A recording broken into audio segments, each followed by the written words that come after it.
There are 2,100 men on a boat built for 376. Most of them do not know that number. Most of them do not care. They are alive. They survived the war. They survived the camps. They are on a river heading north, and in a few days they will be home. That is all they know. That is enough. The boat is called the Sultana. It is a side-wheel steamer, 260 feet long, registered for cotton and light cargo. It is April 1865. The war is 11 days dead. Lincoln has been in the ground for 9 days. The river is running at flood, 2, sometimes 3 times its normal width. And somewhere in the boiler room, behind a patch of sheet iron bolted over a crack in the copper seam, pressure is building in the dark. You know what it smells like inside a prison camp in August. You know what a man looks like after 4 months without enough food. You know the sound of someone dying slowly in the dark, in a pen with 10,000 other men, and you know how to make yourself stop hearing it. You learned that. You had to. You are 24 years old. You weigh 108 pounds. 6 months ago, you weighed 162. The man next to you on the deck has no shoes. He has been without shoes since October. His feet have healed over in a way that is not quite normal. The skin thick and strange, and he sleeps now with his back against the smokestack housing because it is warm. You do not blame him. You understand the need for warmth in a way that people who have not been cold for 14 months cannot understand. There are horses on the boat. There are mules. There are barrels of sugar in the hold. There are 125 civilian passengers who paid for a ticket and now find themselves surrounded by hollow-cheeked men in the remnants of Union blue. And there is a crack in the boiler. There has been a crack in the boiler since before Memphis. A tinsmith came aboard and looked at it and said it needed real work, a full repair, time, and a dry dock. The captain said there was no time. The tinsmith patched it. He used a sheet of iron 3/8 of an inch thick, bolted over the seam. He said it would hold. He said probably it would hold. Somewhere below you, the water is heating. The pressure gauge is climbing. The river is dark. You are going home. You are going home. You are going home. This is Quiet History at Bedtime. If this is your kind of story, a subscribe means everything right now. Every detail in this story comes from the historical record. Just relax and feel free to let this play as you drift off to sleep. Now, let us begin. Your name is William Fease. You are 24 years old, and you are from Findlay, Ohio, which is a small town in the northwestern part of the state. Flat land and farms, the kind of place where everyone knows the sound of everyone else's boots on the boardwalk. You enlisted in the 64th Ohio Volunteer Infantry in September 1862 when you were 21. When the war was already more than a year old and still no one believed it would go much longer. You were wrong about that. Everyone was wrong about that. You fought at Chickamauga in September 1863. The battle lasted 2 days. In those 2 days, the Union Army of the Cumberland suffered 16,000 casualties. You were not among them, which is either luck or providence, and you have never decided which. What you know is that when the line broke on the second day, in the chaos of the Confederate breakthrough, you became separated from your unit, and by the time the smoke cleared, you were surrounded, and the men surrounding you were not wearing blue. You were a prisoner of the Confederate States of America from September 1863 until the spring of 1865. 14 months. You do not count the exact days because counting the exact days was something you stopped doing after the first 3 months, when the counting itself became a kind of madness. You were held, for most of that time, at Camp Sumter. The world will come to know it by the name of the county it sat in, Andersonville. Here is what you know about Andersonville because you lived it, not because anyone told you. The stockade was built to hold 10,000 men. By the summer of 1864, it held more than 32,000. You know this not as a statistic, but as a physical reality, as the pressure of bodies on all sides of you, as the smell of 32,000 men in a Georgia summer with no sanitation, as the sound that does not stop, day or night, of that many human beings existing in a space designed for a third of their number. The enclosure was roughly 26 acres. You have since walked 26 acres of Ohio farmland and understood in your body what that means. It means that the distance from one end of the camp to the other was less than a quarter mile. A man in good health could walk it in 5 minutes. At Andersonville in August 1864, that walk would have taken you 40 minutes, and you would have had to step over people to complete it.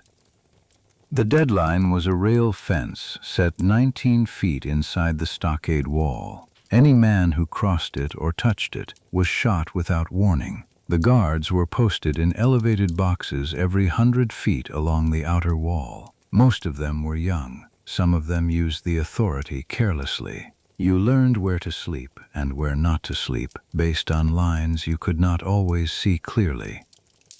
Water came from a creek called Sweetwater Branch, which entered the stockade at the north end and exited at the south. By the time 30,000 men had used it for drinking, cooking, bathing, and everything else the body requires, the water that left the south end was not water in any meaningful sense. Disease moved through the camp the way fire moves through dry grass. Dysentery, scurvy, gangrene. In August 1864, the worst month, 97 men died per day on average. You know that number now. At the time you knew it differently. You knew it as the wagons that came each morning, the work details that loaded them, the sound of the wheels on the dirt.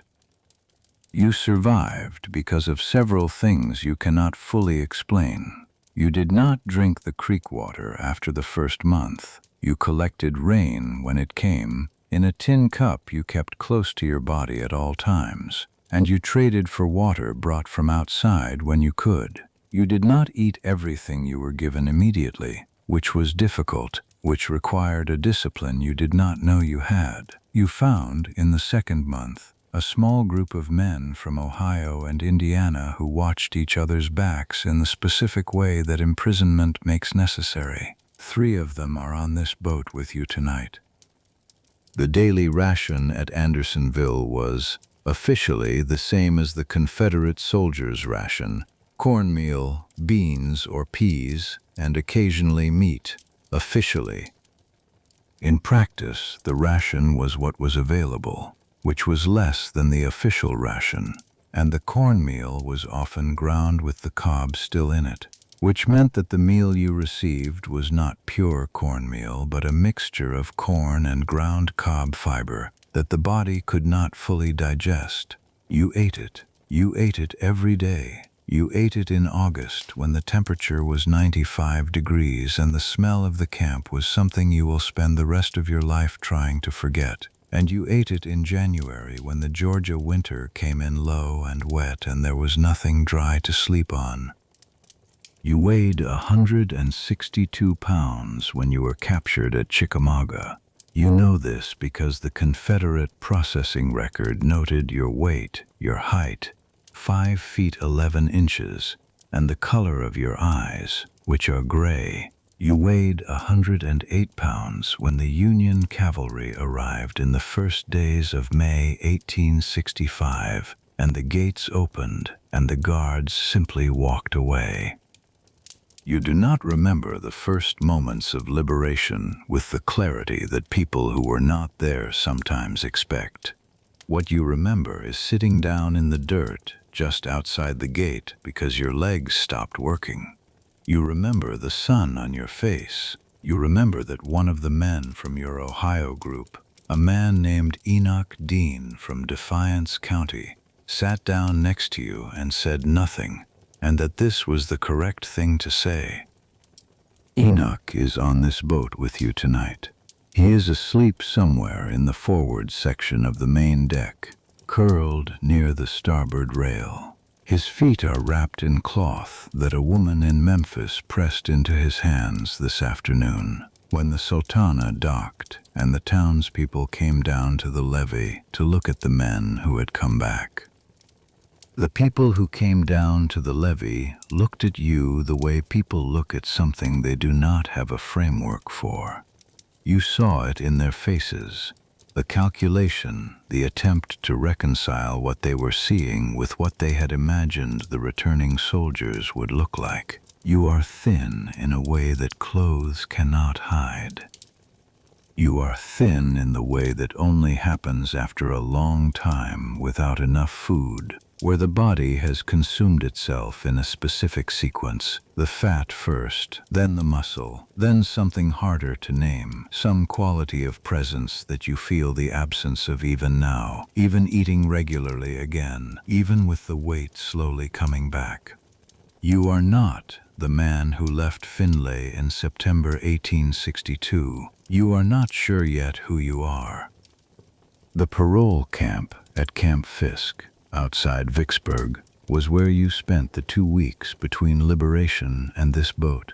It was not a bad place. There was food, real food, not cornmeal and cob, and there were doctors, and there were tents, and there was, slowly, the beginning of feeling like a human being again. The doctors weighed you and wrote things in ledgers. They looked at your teeth and your eyes and your feet. They gave you new clothes, or what passed for new clothes, Union issue that did not quite fit because the Union issue was sized for men who had not spent 14 months in Andersonville. The process of getting home was supposed to be orderly.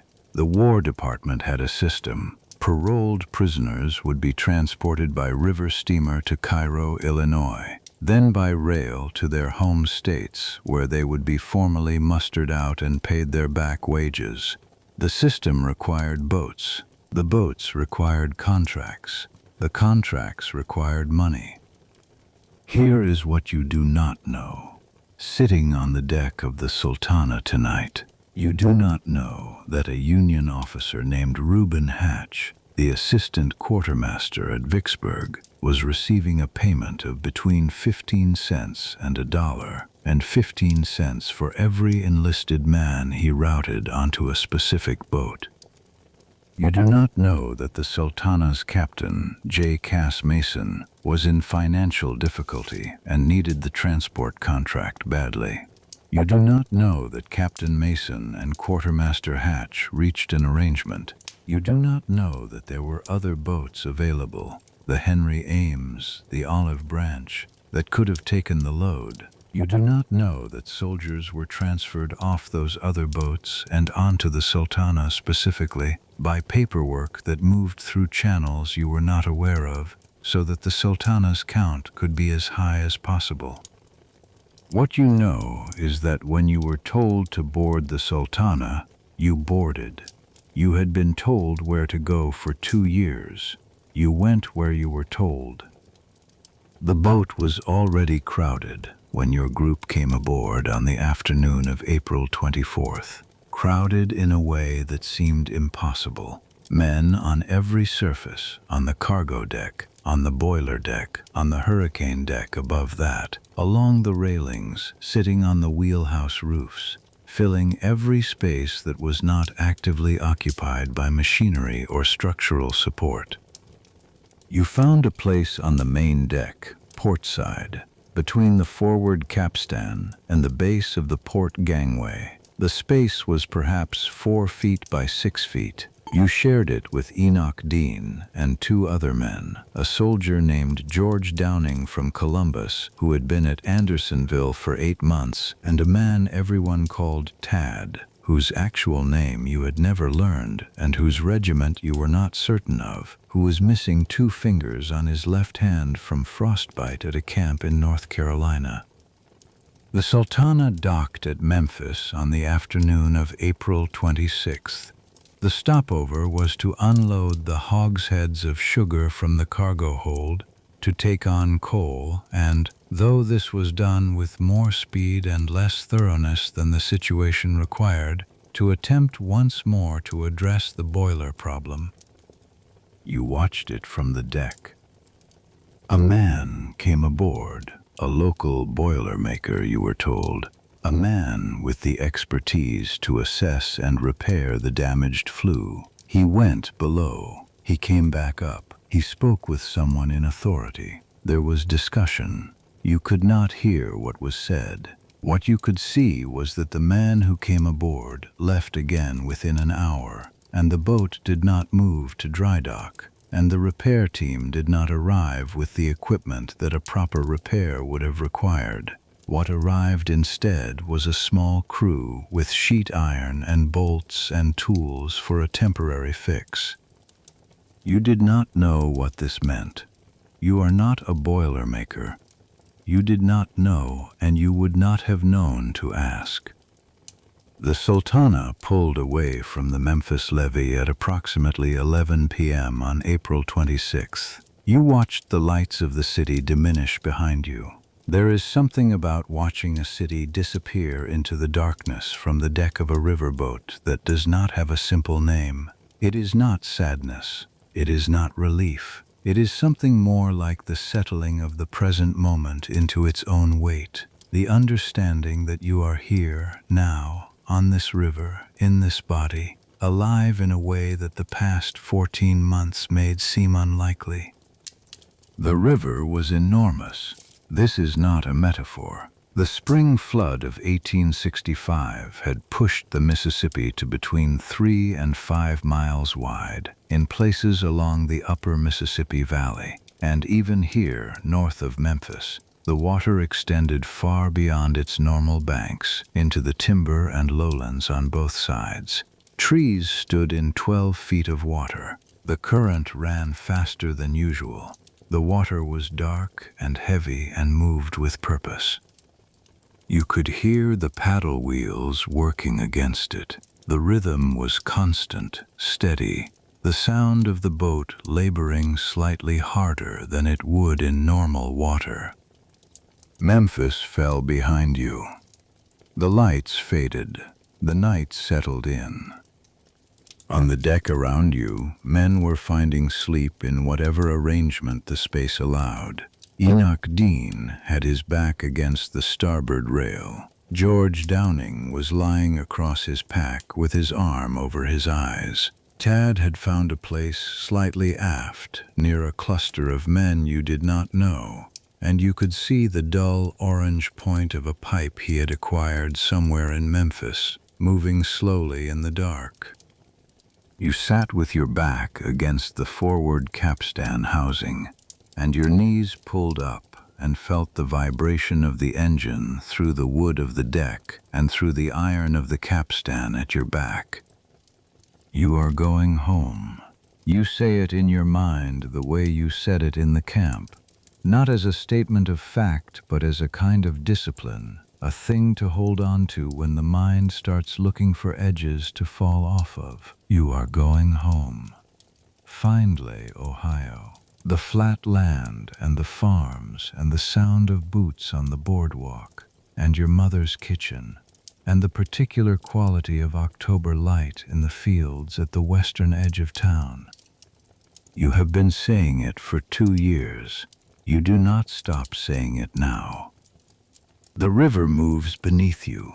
The paddle wheels turn. The night is cool. April on the Mississippi is not warm. and you are wearing everything you own, which is not much, and you have your back against the capstan, which is not warm either, but is at least solid, and the vibration of the engine is rhythmic, and the dark on the river is complete.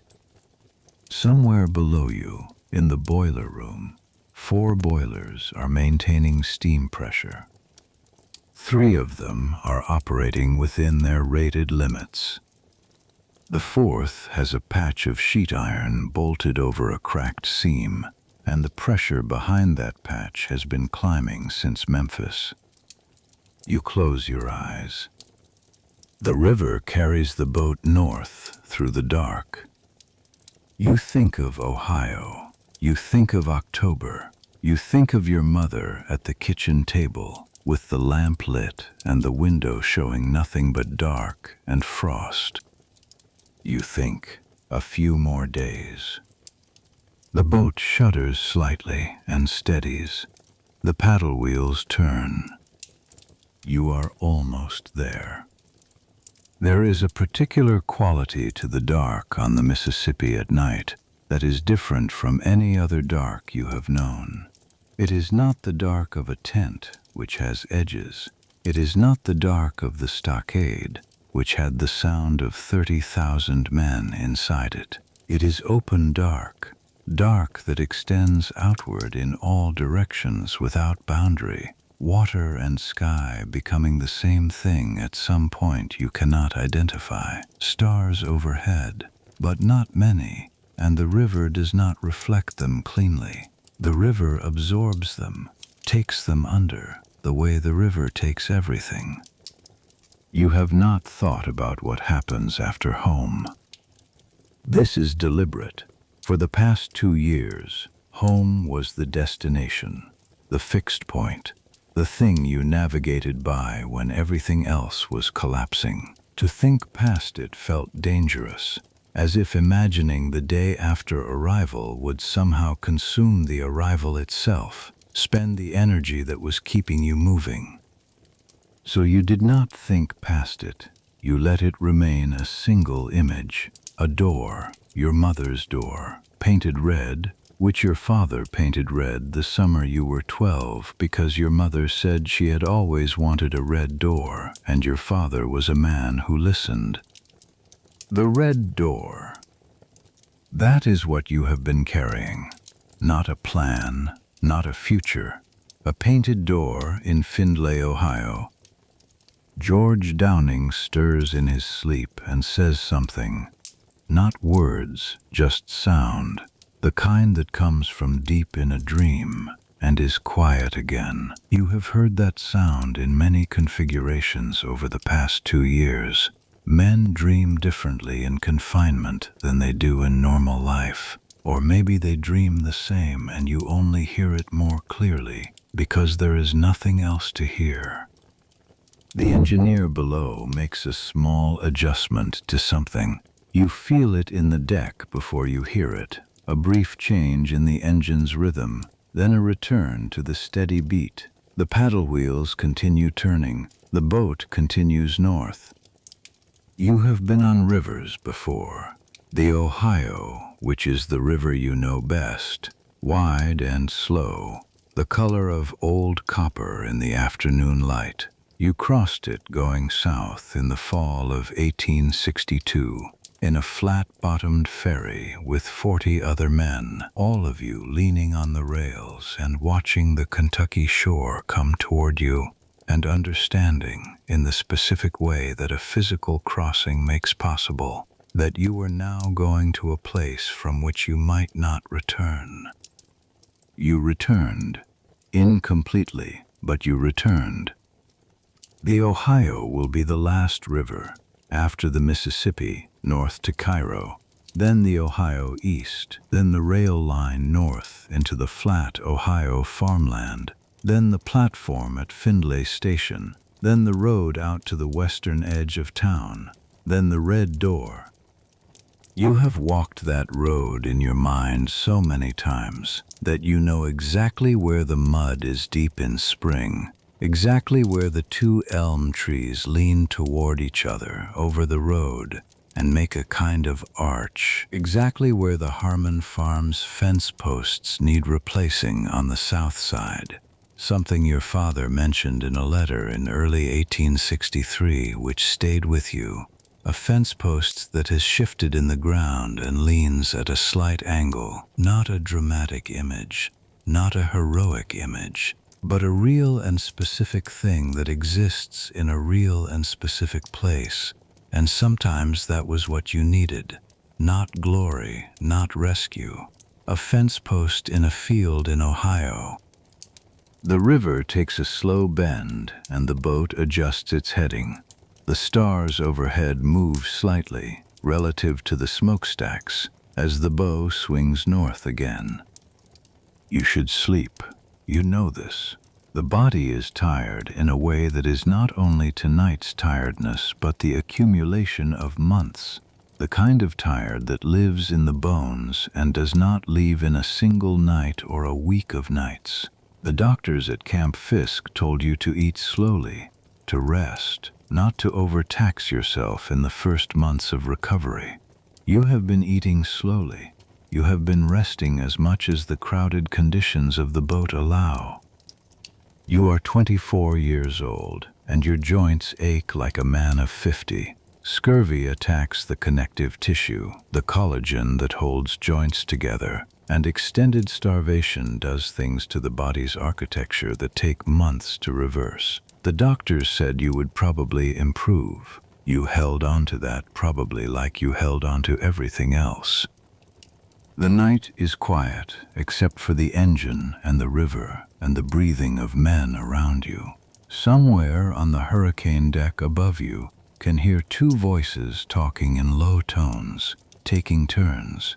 You wonder what there is to say at this hour. And then you understand. You have always understood the need to hear a human voice when the dark is this complete. You pull your coat tighter.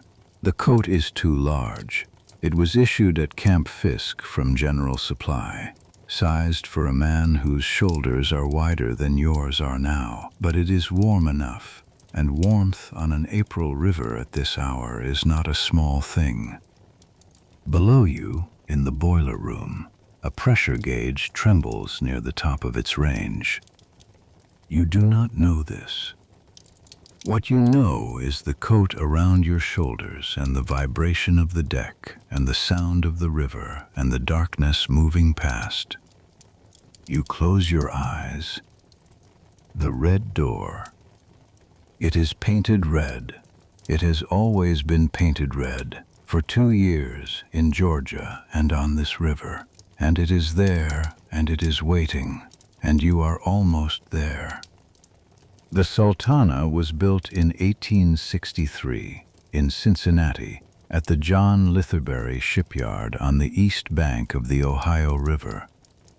She cost approximately $60,000 to build, which is not a small sum, and she was built well, built for the long-haul freight trade. Built to earn her cost back over years of river work. The men who built her intended her to last. The men who are sleeping on her decks tonight are not thinking about how she was built. They are thinking about home, or not thinking about anything, or dreaming in the particular way that men dream when they are no longer in danger but have not yet understood that the danger has passed. The Mississippi River in April 1865 is not the river that the pilots and captains know from normal years. Heavy snowmelt from the upper valley, combined with exceptional spring rains, has pushed the river to a level not seen in more than a decade. The water in the channel runs fast and dark and full of submerged debris. Logs fencing the remnants of riverside structures that the flood has taken apart and sent downstream. Navigating the river at night under these conditions requires constant attention.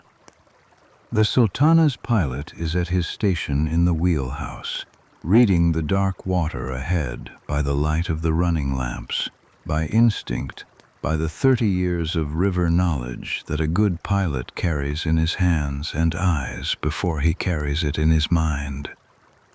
You know this because a man named Perry Sumner told you, somewhere between Vicksburg and Memphis, while you were both sitting on the cargo deck watching the Louisiana shore slide past in the afternoon light.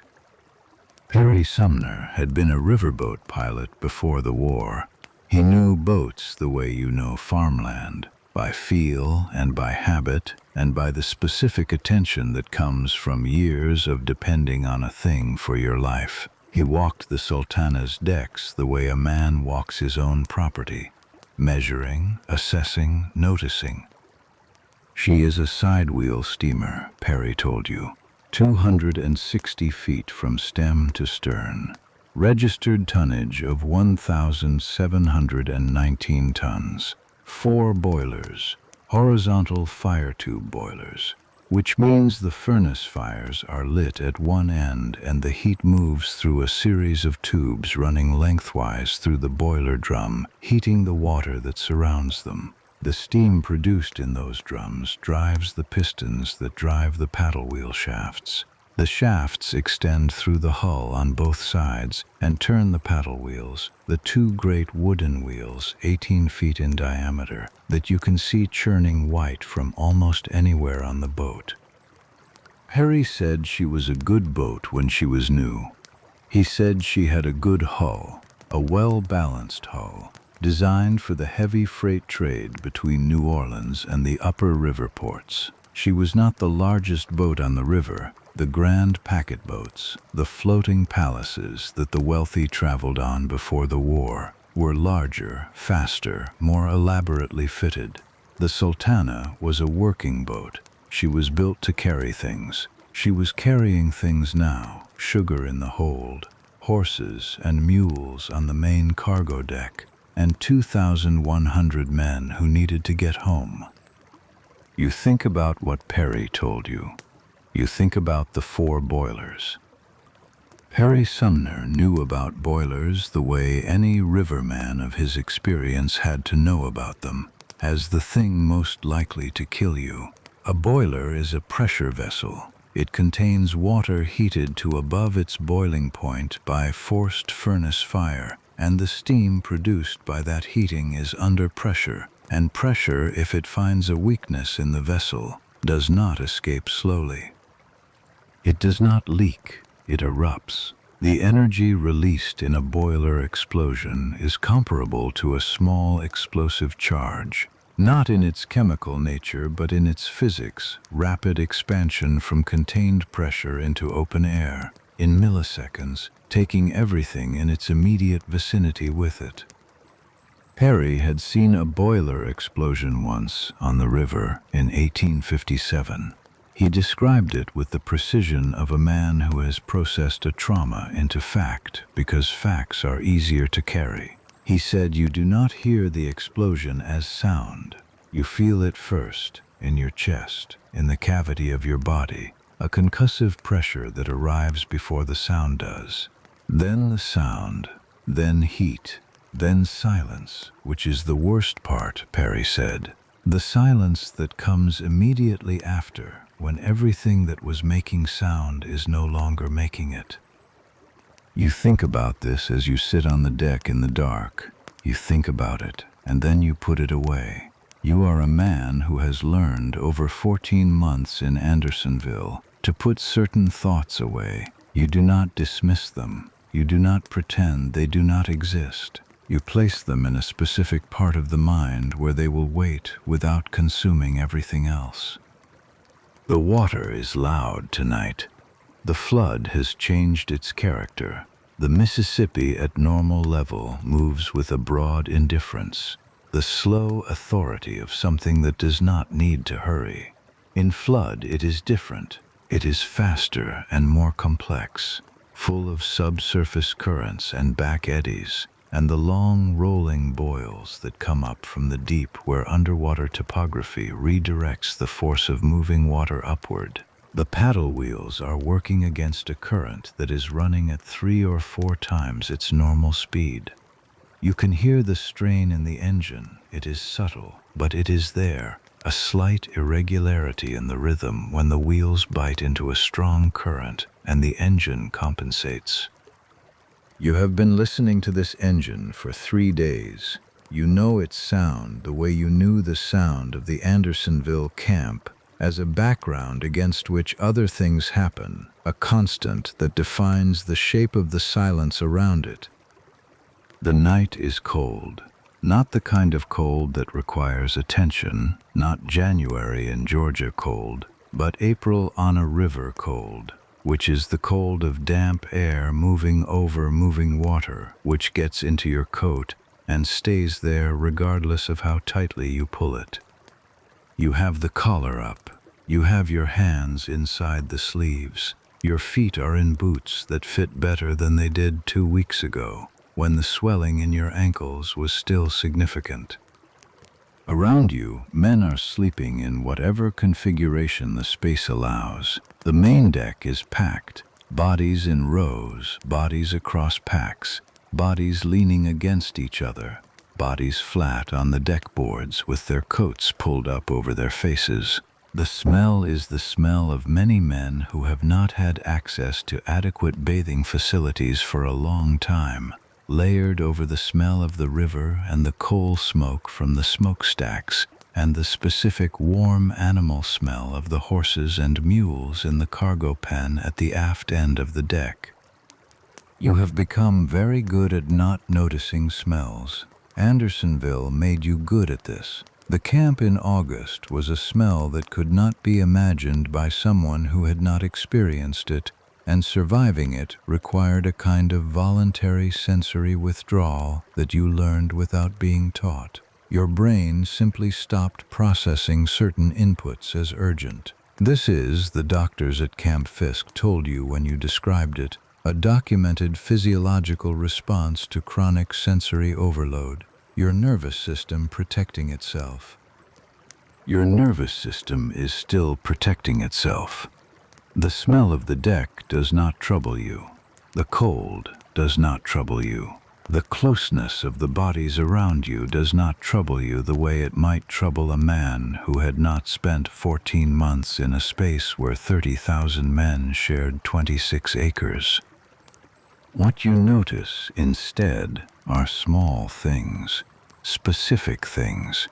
The grain of the deck planking under your hand, the particular sound of the river when the boat passes close to something, a tree, a submerged obstacle, and the water changes pitch around it. The way the stars move, very slowly, relative to the forward edge of the hurricane deck above you, as the boat makes its way north through the darkness.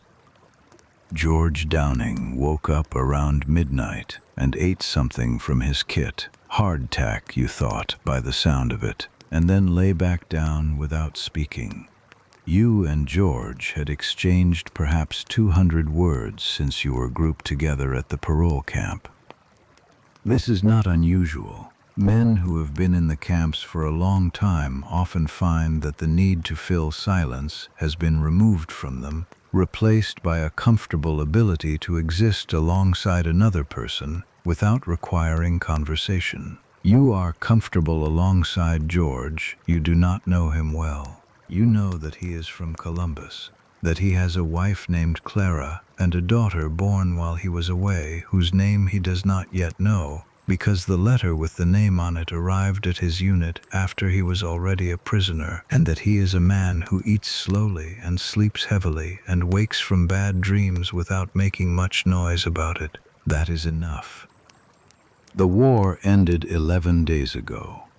General Lee surrendered at Appomattox Courthouse on April 9th, in the parlor of a man named Wilmer McLean, who had the unusual distinction of having his farm at the First Battle of Bull Run, and then moving to a quiet village in central Virginia to get away from the war, only to have the war's formal conclusion arrive in his parlor 4 years later. You heard about this in the parole camp from a man who had read it in a Memphis newspaper, and you found it darkly funny in the way that only the particular randomness of war can be funny, the sense that history does not distribute its ironies evenly or fairly. Lincoln was shot on April 14th, 5 days after Appomattox. You heard about this in the parole camp, too. and the hearing of it had a quality that you are still not quite able to describe. You had spent 4 months thinking about going home. You had thought about it in the specific, practical terms that survival requires. Not as abstraction, but as the destination of a physical journey, step by step, the Mississippi north to Cairo, and then east, and then home. Lincoln's death arrived as an interruption of that thinking, a fact so large that it temporarily displaced the practical geography of your return with something unmanageable.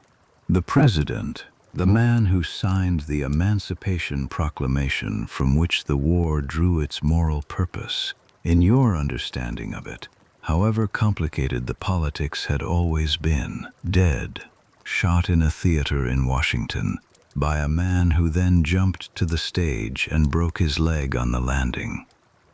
You sat with that fact for a long time in the parole camp. You are still sitting with it, in some part of you, on this deck, on this river, in this night. The boat passes something large in the dark, a stand of trees perhaps, or a debris island caught in the flood current, and the river sound changes briefly, a deepening of the water noise on the port side, then normalizes.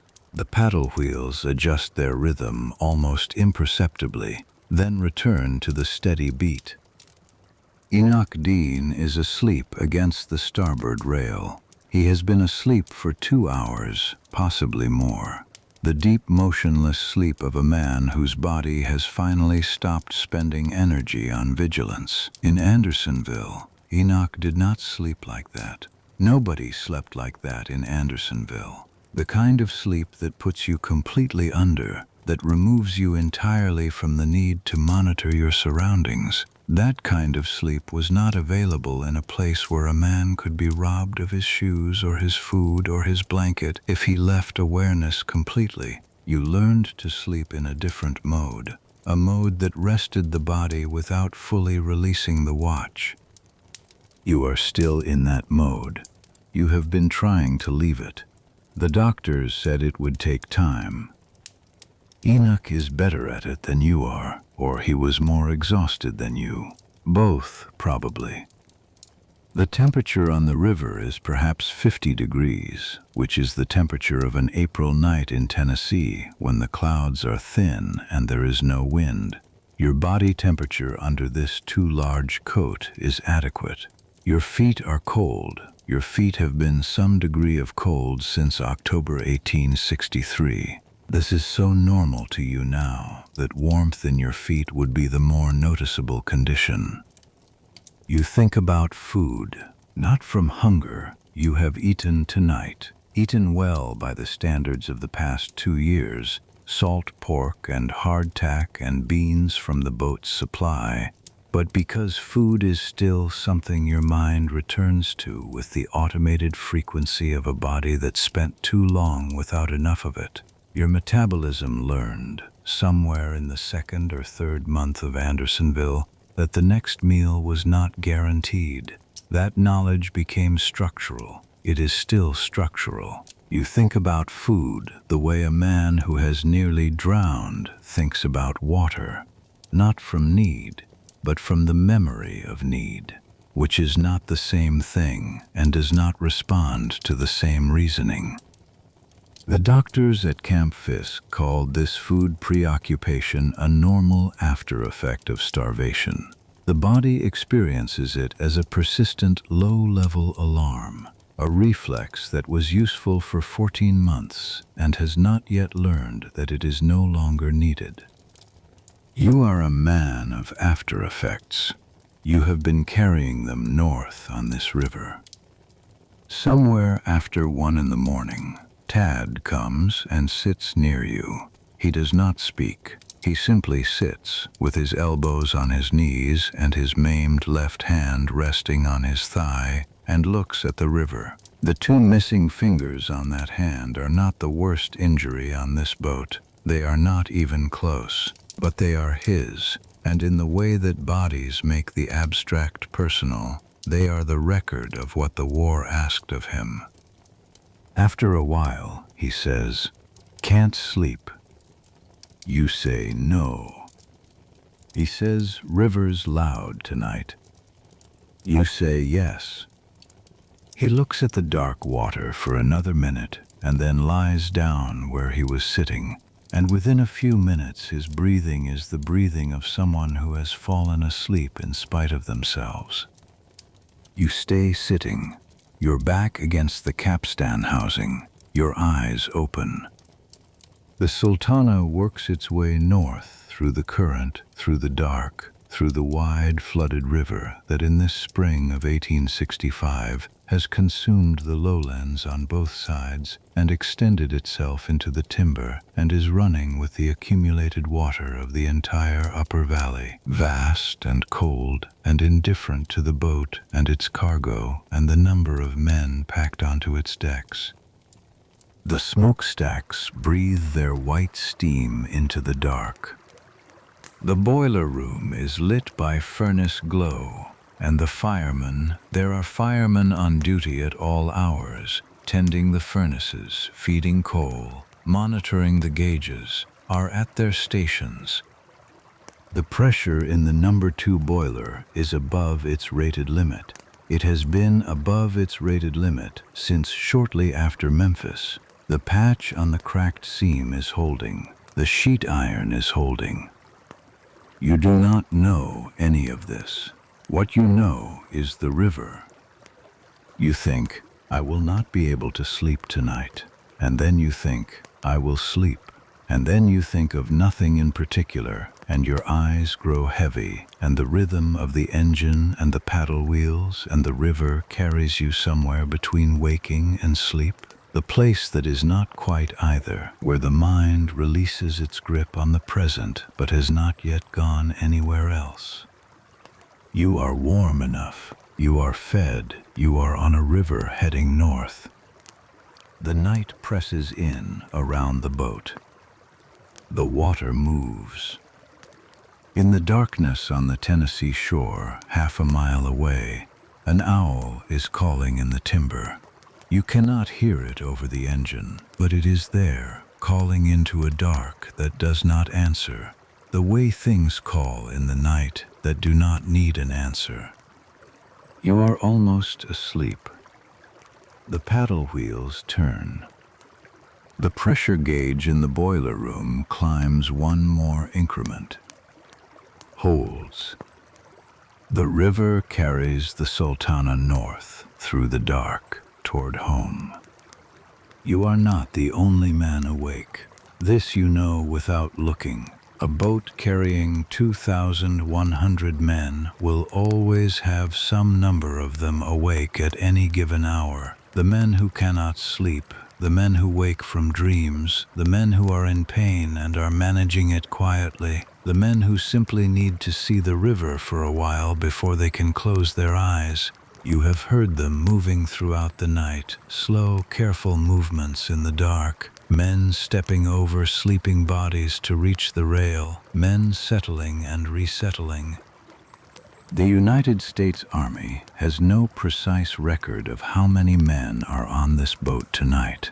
This is a fact you do not know yet and will not understand the significance of for some time.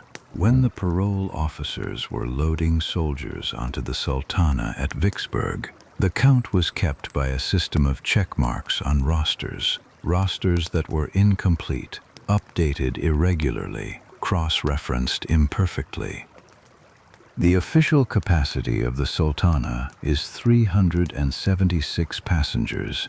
The Army quartermaster's records, such as they are, will later suggest that approximately 2,100 men boarded at Vicksburg, but there is no definitive manifest. There is no single document that says with certainty, these men in these numbers boarded this boat on this date. This will matter later, when the counting of the dead begins. What you know is the cold and the current and the motion of the boat. You think about Perry Sumner's voice when he described the boiler explosion he witnessed in 1857. He was not a dramatic man. He described things with the economy of someone who knows that the facts are sufficient without embellishment. What he said was that the sound was wrong. Not the loudness of it. He expected loudness, but the quality. He said it did not sound like something breaking. It sounded like something having been broken already in the past, and the sound was simply the belated announcement of an event that was already complete. He said he has never found a better way to describe it than that. You think about this, and then you put it away.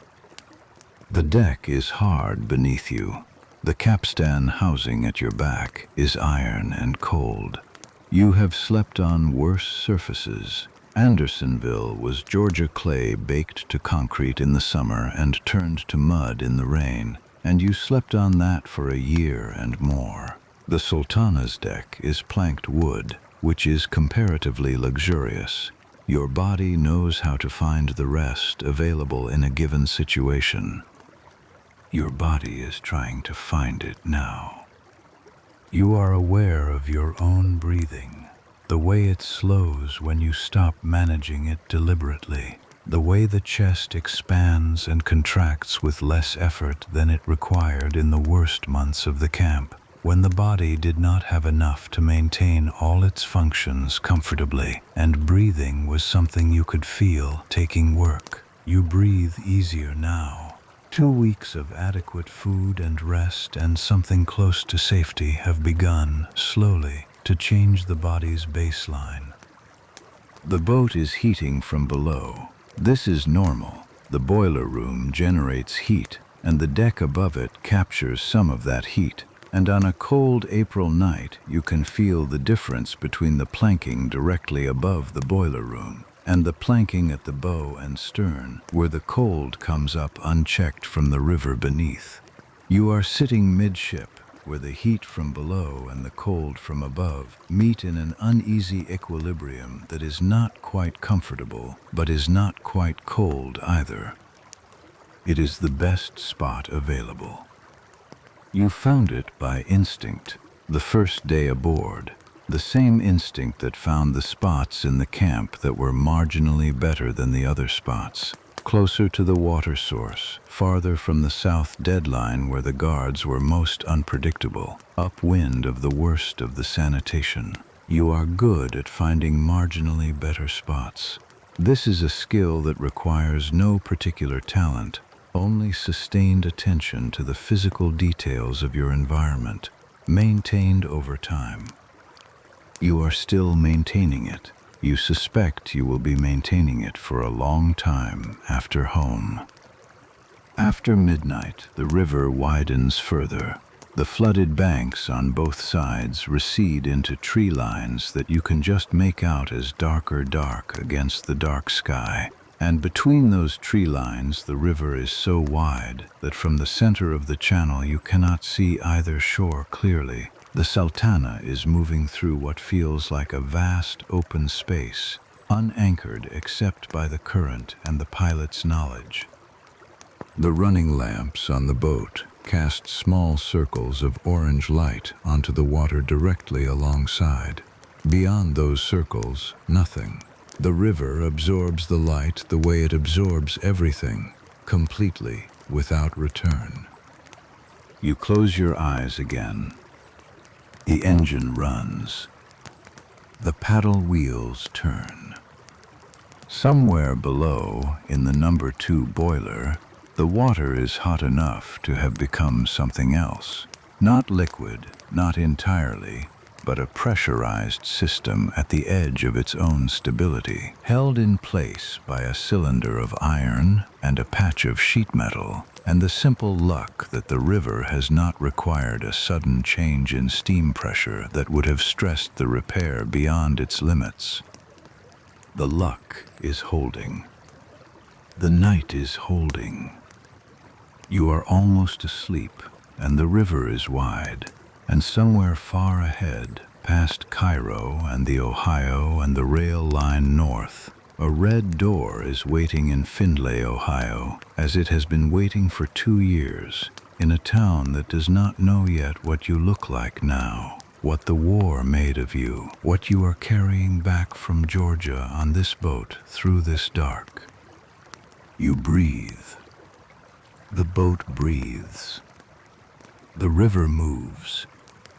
The clock runs toward 2 in the morning, and the night is quiet, and everything is almost still. The sound arrives before you understand it is a sound. It arrives as pressure, a concussive force that moves through the wood of the deck and through the iron at your back and through the air itself and through the cavity of your chest, all at once in a fraction of a second before your sleeping mind has time to name it or place it or do anything at all except receive it. Then the sound. Then heat. You are awake in the way that only one thing makes a person wake, not gradually, not with the slow reassembly of consciousness that normal waking allows, but instantly, completely, the body already moving before the mind has arrived to direct it. You are on your feet.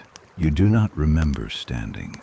The deck is tilted at an angle that it was not tilted at a moment ago, or perhaps you are tilted, your own sense of level having been disarranged by the concussion, and you cannot immediately determine which.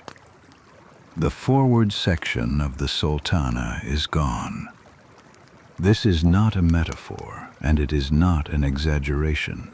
The 2 boilers in the forward boiler room, numbers 2 and 3, have exploded within seconds of each other, and the force of those explosions has removed the structure above them. The hurricane deck, the Texas deck above that, the pilot house at the very top, all of it has been lifted and dispersed.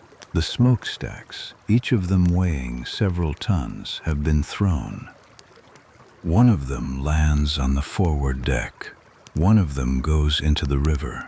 The 3rd and 4th boilers, which were operating within their limits, have been breached by the collapse of the forward boiler room and are venting steam. The steam is the sound you are hearing now, not the explosion itself, which lasted a fraction of a second, but the release of pressure from the surviving boilers, a sound like the world tearing open along a seam, sustained, continuous, coming from everywhere below you. You are standing on the main deck, port side. The capstan housing that you had your back against is still there. The deck beneath you is still there. The forward section, 30 or 40 feet ahead of where you were sitting, is not there. The hole where the deck was is lit from below by furnace fire, and the light coming up through it is orange and wrong, the color of something that should not be exposed to air. Around you, men are screaming. You have heard men scream. Andersonville was not a quiet place, but this is a different register, not the sustained sound of a camp in distress, but the immediate, involuntary sound of acute injury and acute shock. 100 voices at once, each one separate and specific, and coming from a specific person in a specific kind of pain. You do not scream. You do not know why. Some part of you has moved into a mode that does not scream, the same part that learned, in the camp, to move through emergency without spending itself on sound. You look for Enoch. He was against the starboard rail. You move toward the starboard rail. The deck is wet, not from the river, not yet, but from steam condensate, the boiler steam hitting the cold night air and falling as droplets. And the deck boards are slick with it, and you move carefully because falling means losing time you do not have. Enoch is not where he was. The starboard rail in that section is intact, but the deck around it is not. There are men down, men sitting, men moving toward the stern, and in the orange light from the forward hole, you cannot identify individuals clearly, only shapes, only movement. George Downing is 10 feet to your right. You can see him because he is standing, which most of the men near him are not. His face is, you do not have language for his face. He has been hit by something. His right shoulder and the right side of his face are dark in the furnace light, and he is looking at his hands with an expression that is not pain and is not shock, but is something adjacent to both, something more fundamental, the expression of a man trying to determine whether what he is seeing is real. You go to him, you take his arm, you say his name. He looks at you and blinks, and the blink is the confirmation you need. He is conscious, he is present, he is here. He says, "What happened?" You say, "The boiler, move, come with me." He comes with you. The aft section of the boat is intact. The explosion was forward. The boilers were forward of amidships, and the destruction has moved outward and upward from that point. And the aft section, the stern, the rear third of the boat, is still physically present. Men are already moving toward it. The instinct toward the part of the structure that still exists overriding any more complex assessment of what to do. You move toward the stern with George beside you. The deck is crowded with men in all states, running, crawling, lying down, sitting with their heads in their hands, standing still in the way that shock makes people stand still, looking at a point in the middle distance where the thing that happened is still being processed. You move through them, around them, stepping carefully because the deck is wet and the light is wrong and there are things on the deck that were not there before, things you do not want to look at directly. The fire starts almost immediately. This is the nature of a steamboat explosion. The furnaces that heated the boilers are now open to the air and to the debris and to the wood of the shattered decks, and wood that has been absorbing heat and coal soot for months is not difficult to ignite. The forward section begins to burn from below, and the fire moves upward and outward with the speed that fire achieves when it has no reason to be slow. The Sultana is on fire. The Sultana is also still moving.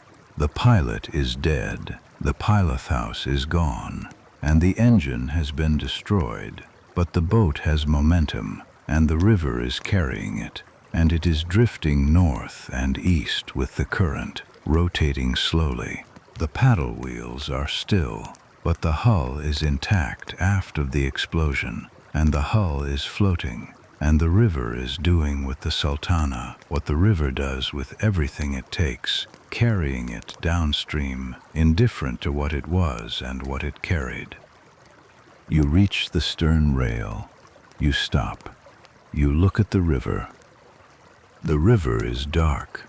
The flood has expanded the channel to more than 3 miles wide here, north of Memphis, in the drowned bottomland of the Tennessee shore. The distance to either bank is not a distance a man in good health would want to swim in 50-degree water in the dark. You are not in good health. You have not been in good health for 14 months. The water temperature of the Mississippi in late April is approximately 52 degrees Fahrenheit. You do not know this as a number. You know it as the cold you feel coming off the surface when you look down. A cold that is not the cold of air, but the cold of depth, the cold of a river that has been winter all the way through and is only now reluctantly beginning its approach to warmth.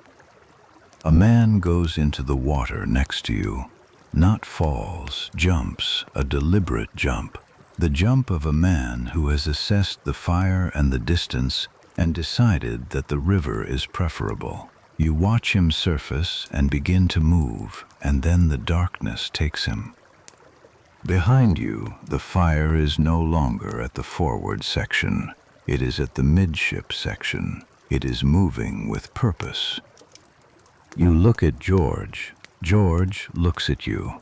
His shoulder is still dark with what came from the explosion, and his expression has moved from the shock-adjacent look to something more focused, the expression of a man who is making a calculation.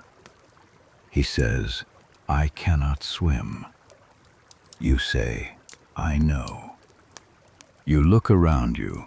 The stern is crowded with men who have made the same calculation you are making, that the fire behind them is not a problem that staying on the boat will solve. Some of them are jumping.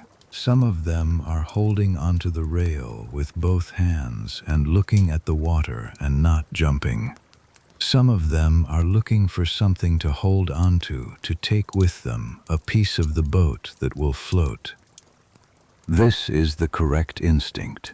The water is 52 degrees. The onset of meaningful physical incapacitation from cold water immersion at 52 degrees is approximately 30 minutes. 30 minutes before the muscles begin to lose coordination, before the grip begins to fail, before the body's ability to keep the head above water becomes unreliable. 30 minutes is enough time to be rescued if rescue is coming.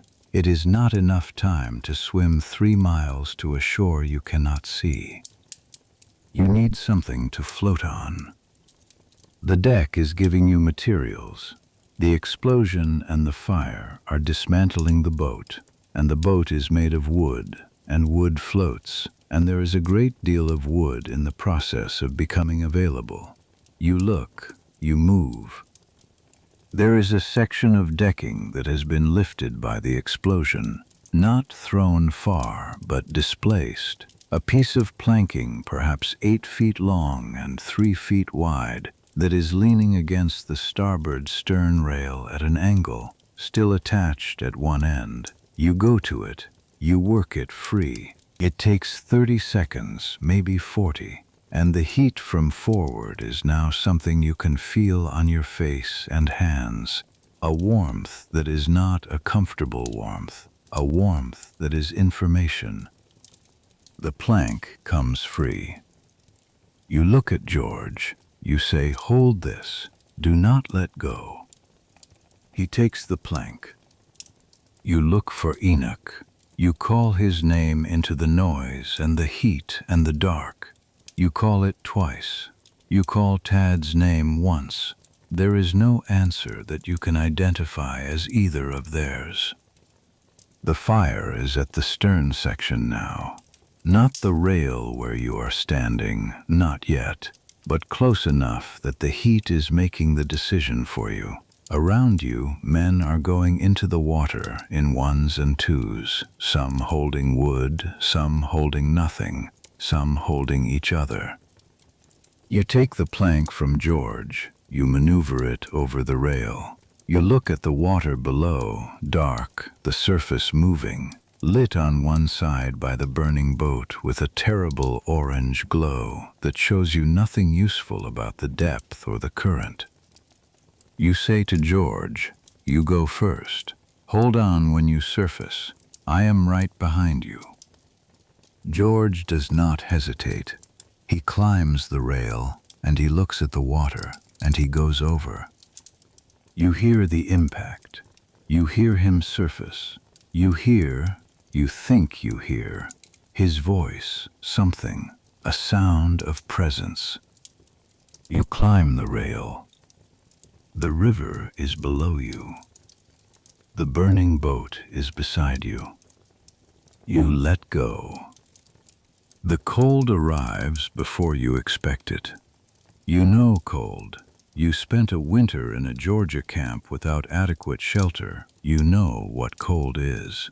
But this cold is different, total, surrounding, instantaneous in the way that immersion makes everything instantaneous. The river is in your ears and in your mouth and over your head, and you are going down, and then you are not going down. You are ascending, and then you are on the surface, and the surface is cold and moving and lit on one side by the fire that is consuming the Sultana and dark on every other side. You find the plank. You do not know how. Your hands find it before your eyes do. Some combination of luck and the short distance you traveled through the water before surfacing near where it landed. You hold on. You look for George. You call his name. He answers. He is 4 feet from you, to your right, holding the other end of the plank, his face above the water by inches, his mouth open, his eyes wide in the fire-lit dark. You say, I have you. Hold on. The river takes you both north, away from the burning boat, into the dark.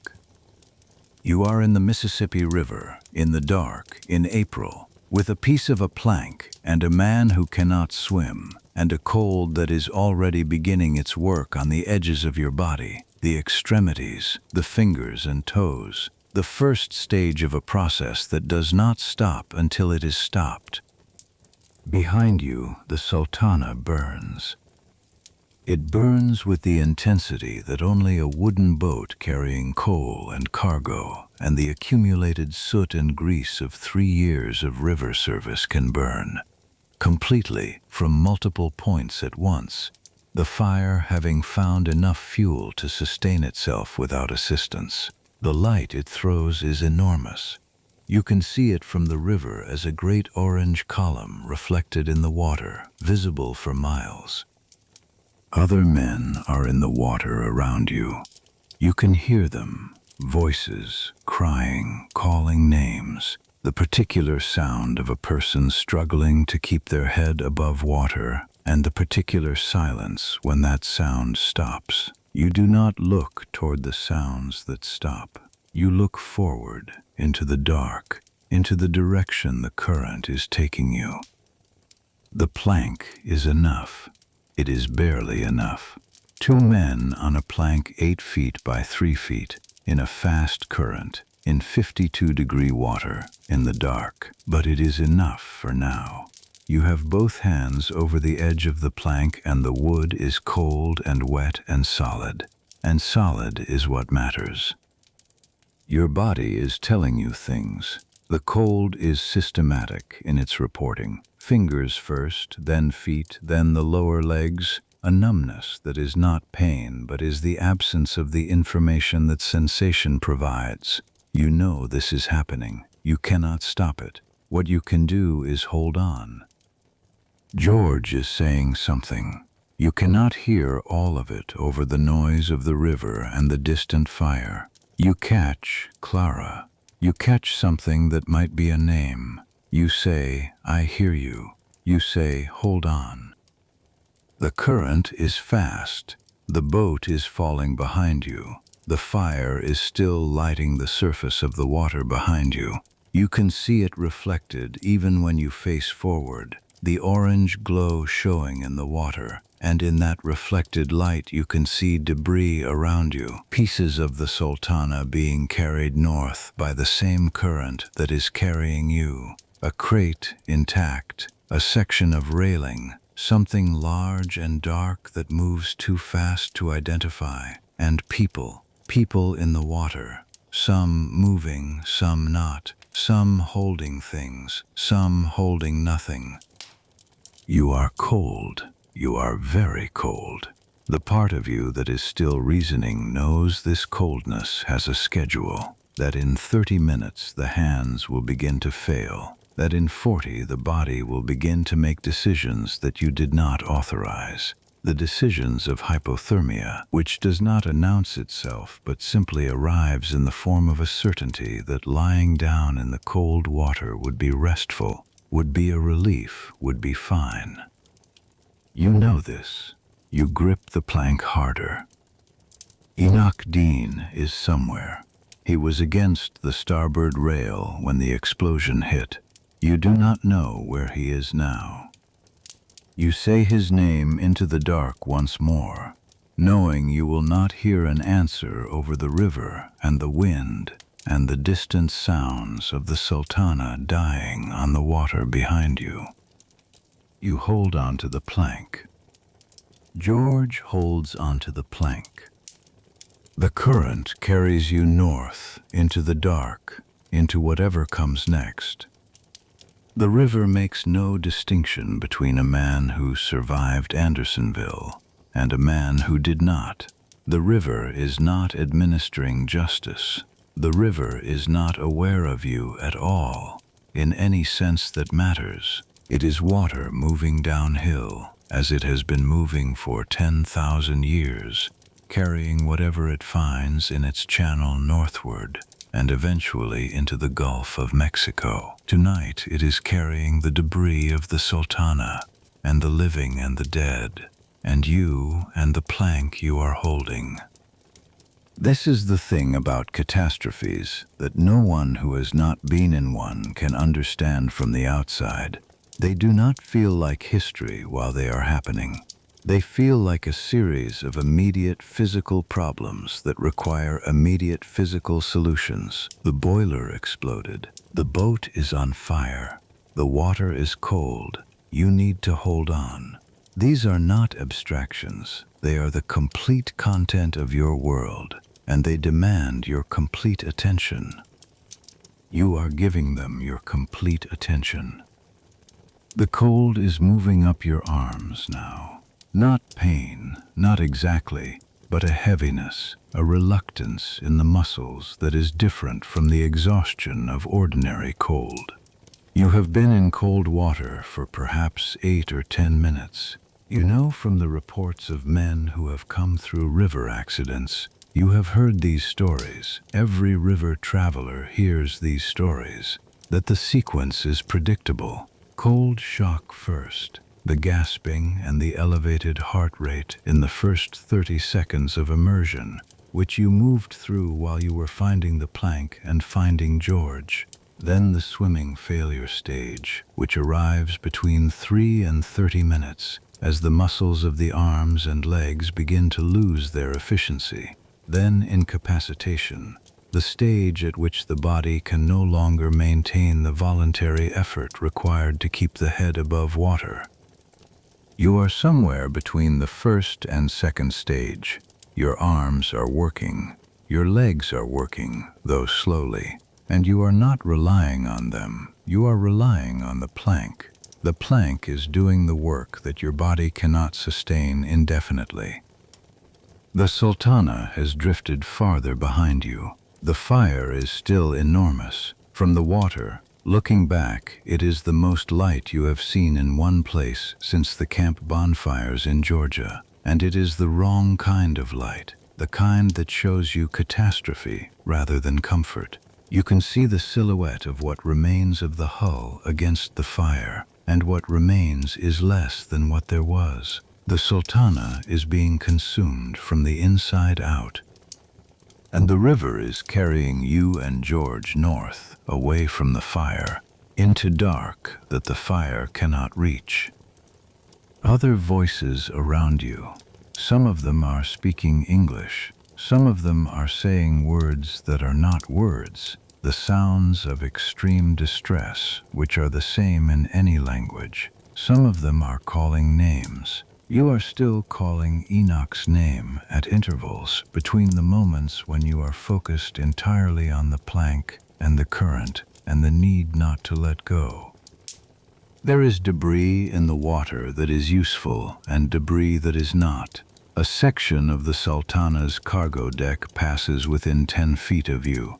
A large section, 4 men already on it, sitting up out of the water, which is a far better situation than yours. You see it, and you assess it, and you judge that the current will not bring it close enough to reach without releasing the plank, and releasing the plank is not something you will do. A wooden door. This is not a metaphor or an irony. An actual door, from somewhere in the Sultana's interior, floating past in the light of the burning boat. It is closed. It is buoyant. It has a man on it, lying flat, face down, arms spread across the door's surface in a posture of complete surrender that might be unconsciousness and might be strategy. You see a horse. The Sultana was carrying horses and mules, and at least some of them are in the river now, swimming with the powerful instinctive efficiency of large animals in water. The horse you see is swimming hard, moving against the current, headed toward the Tennessee shore with the single-minded purpose of an animal that knows where land is and is going there. It disappears into the dark. There are accounts, later, accounts from survivors, of men who grabbed the manes of swimming horses and were pulled to shore. You do not know this yet. You know only the horse passing in the dark, swimming with more certainty than anything else on this river tonight. You say to George, "How are you?" He says, "Cold." You say, "Yes, keep holding." He says, "Where is the shore?" You say, "I do not know, but it is there."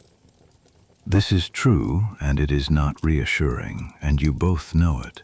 The shore is there. It is there in the darkness, in a direction you cannot precisely determine. The current is taking you north and slightly east, which is toward the Tennessee shore, which should mean the shore is getting closer. But closer in this context might mean 2 miles instead of 3, and 2 miles of 52-degree water without a plank is not possible. And 2 miles of 52-degree water with a plank depends on things you cannot predict. How long the plank holds its buoyancy with 2 men on it, how long your hands hold their grip, whether the current delivers you to a bank or to a flooded stand of timber in the middle of the floodplain where the bank should be, but the water has covered it. You are not despairing. This is important to note. Not as a point of pride, but as a practical observation about your own state. You are not despairing. You have been in situations where despair was the available response, and you learned in Andersonville that despair is a form of spending, and spending is something you cannot afford when resources are limited. You are spending everything you have on holding the plank and keeping your head above the water. Nothing left for despair. The fire behind you is dimming, not because the fire is smaller, it is not smaller, but because the distance is growing and the darkness is absorbing the light. The river is taking you away from the burning boat at the speed of the current, which is fast, and the burning boat is no longer the largest thing in your world. What is in your world now? The plank, the cold, the dark, George's hands on the other end of the plank, the sound of the river, and somewhere ahead of you, in a direction you cannot see, land. You hold on. The cold works on you steadily, without urgency. It does not need to hurry. It has time. The river has time. The cold and the river have all the time in the world. And all they need from you is that you let go, and you are not going to let go. You are not going to let go. Your jaw is tight. This is the body's attempt to manage heat loss, clenching the jaw, pulling the limbs toward the core, reducing the surface area exposed to the water. Your instincts are doing what they can. Your instincts are good. They have been good this entire night and for 14 months before it. In the near dark, to your right, you hear a voice say, "Here, over here." It is not a voice you know, but it is a voice, and voices come from people, and people are on things that float. You kick toward it. George follows your movement, the plank rotating slowly in the water. There is a man on a piece of timber, a heavy beam from somewhere in the Sultana structure, a piece of wood large enough that he is not so much floating as riding it, his chest on the beam, his legs in the water. The beam is large enough for more. He says, "Get on." He says it like an instruction. Like a man who is still giving instructions, who has not been taken out of himself by what happened. You maneuver the plank alongside the beam. You get your chest on the beam. You tell George to do the same. There is a moment, a few seconds. where the geometry of 3 people and 2 floating objects in a moving river does not resolve easily, and your hands are almost not working, and the cold is very present, and then it resolves, and you are on the beam, and George is on the beam, and your plank is drifting away, released, and it does not matter because you have something better. Your head is out of the water. Your chest is on the beam. You breathe. The man who called to you is on your left. He does not give his name. He says only, "You all right?" You say, "Yes." He says, "Good. Hold on." You hold on. The current takes you north.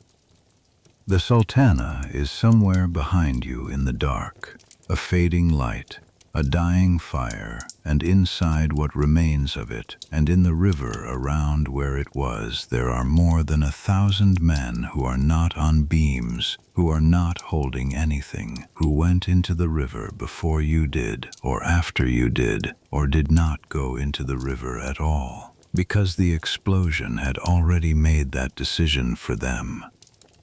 You do not think about them. You cannot afford to. You think about the beam beneath you and the cold in your hands and the direction of the current and the shore that is there in the dark, getting closer. It must be getting closer with every second that passes. The river moves. You breathe. You hold on. Time becomes strange in cold water. This is not a metaphor for emotional experience. It is a description of what hypothermia does to the brain's ability to track duration. The body, diverting resources from non-essential functions to the maintenance of core temperature, reduces its investment in the cognitive machinery that marks the passage of minutes. What you know is, you were in the water for a period of time that did not feel like the time on a clock. What you know is, the man whose name you never learned, on the beam beside you, said things at intervals, and the intervals felt both short and long, and neither measurement was reliable. You know approximately how long you were in the water because of what the doctors in Memphis said afterward, working backward from your body temperature when you arrived, from the progression of symptoms, from the accounts of the rescue boats. You were in the water for somewhere between 40 minutes and an hour. The beam kept your chest and head out of the current, which matters enormously. Full immersion and surface exposure immersion are not the same condition. A man submerged to the neck loses heat many times faster than a man lying across something with his torso elevated. The beam gave you something. The beam may be the reason you are still here to account for the time. George Downing does not speak for a long stretch. You check on him by calling his name at intervals, and he answers, and the answer is enough. His hands are on the beam. His face is above the water. He is cold in a way that has moved past complaint into something quieter. The man on your left tells you his name eventually. Henry Fogelsong from Mansfield, Ohio. Mansfield is 60 miles from Findlay. You say, "I know Mansfield." You say, "I'm from Findlay." Henry Fogelsong says something that is not quite a laugh, the sound a person makes when a coincidence arrives in an impossible situation. He says, "Small world." You say, "Not tonight, it isn't." Henry had been on the Texas deck, the officer's deck, the upper deck just below the pilot house, when the explosion happened. He does not know why he was on the Texas deck. He had gone up there earlier in the night because it was less crowded and he wanted air, and he was still there when the boilers went. The Texas deck was destroyed forward of the smokestack housing, but aft of the housing the deck remained intact for a few seconds after the explosion, long enough for Henry to go over the railing into the water on his own terms. He found the beam in the first minute. He was on it when you arrived. Henry is in better physical condition than you are. He was not at Andersonville. He was captured later in the Shenandoah Valley campaign in the fall of 1864 and held for 6 months at a Confederate prison in Salisbury, North Carolina. Salisbury was bad.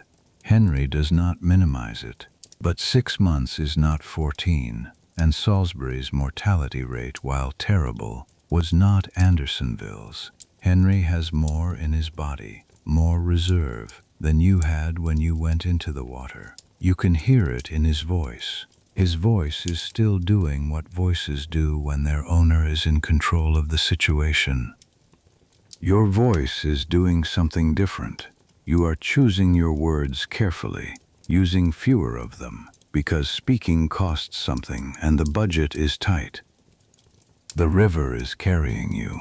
You cannot see anything clearly.